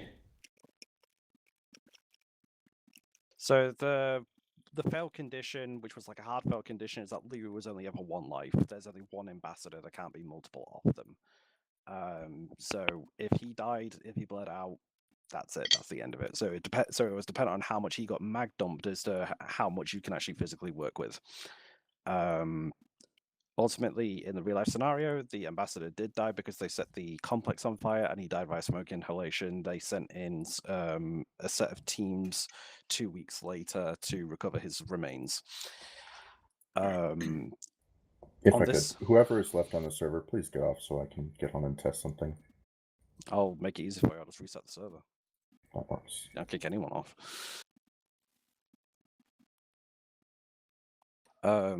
So in terms of approaches, Bluefall had the right idea for trying to go with speed, but they fumbled upon in terms of their egress route. That is to be expected, just because of the fact that if somebody reports your position in beforehand saying, yeah, we've seen a few like dudes blazing by in a fucking pickup truck, they know you on a roundabout, they're going to say, okay, well, we'll just block the roundabout, I'll see what happens. And lo and behold, they found you. Red 4 guys try to go for the same ideology of like rushing in, encountered a lot more resistance, but you dealt with that quite aptly. I appreciate for you guys sticking to the restrictions that I put in about trying to keep it related to the factions that you guys were playing, so good on you for that. Which side wants to go first, blue or red? That was Blue is fun. first on the top of the list, so Yeah, blue goes first. Let's do blue. Right, blue 4, debrief, go away. Yeah, well, we moved in quickly.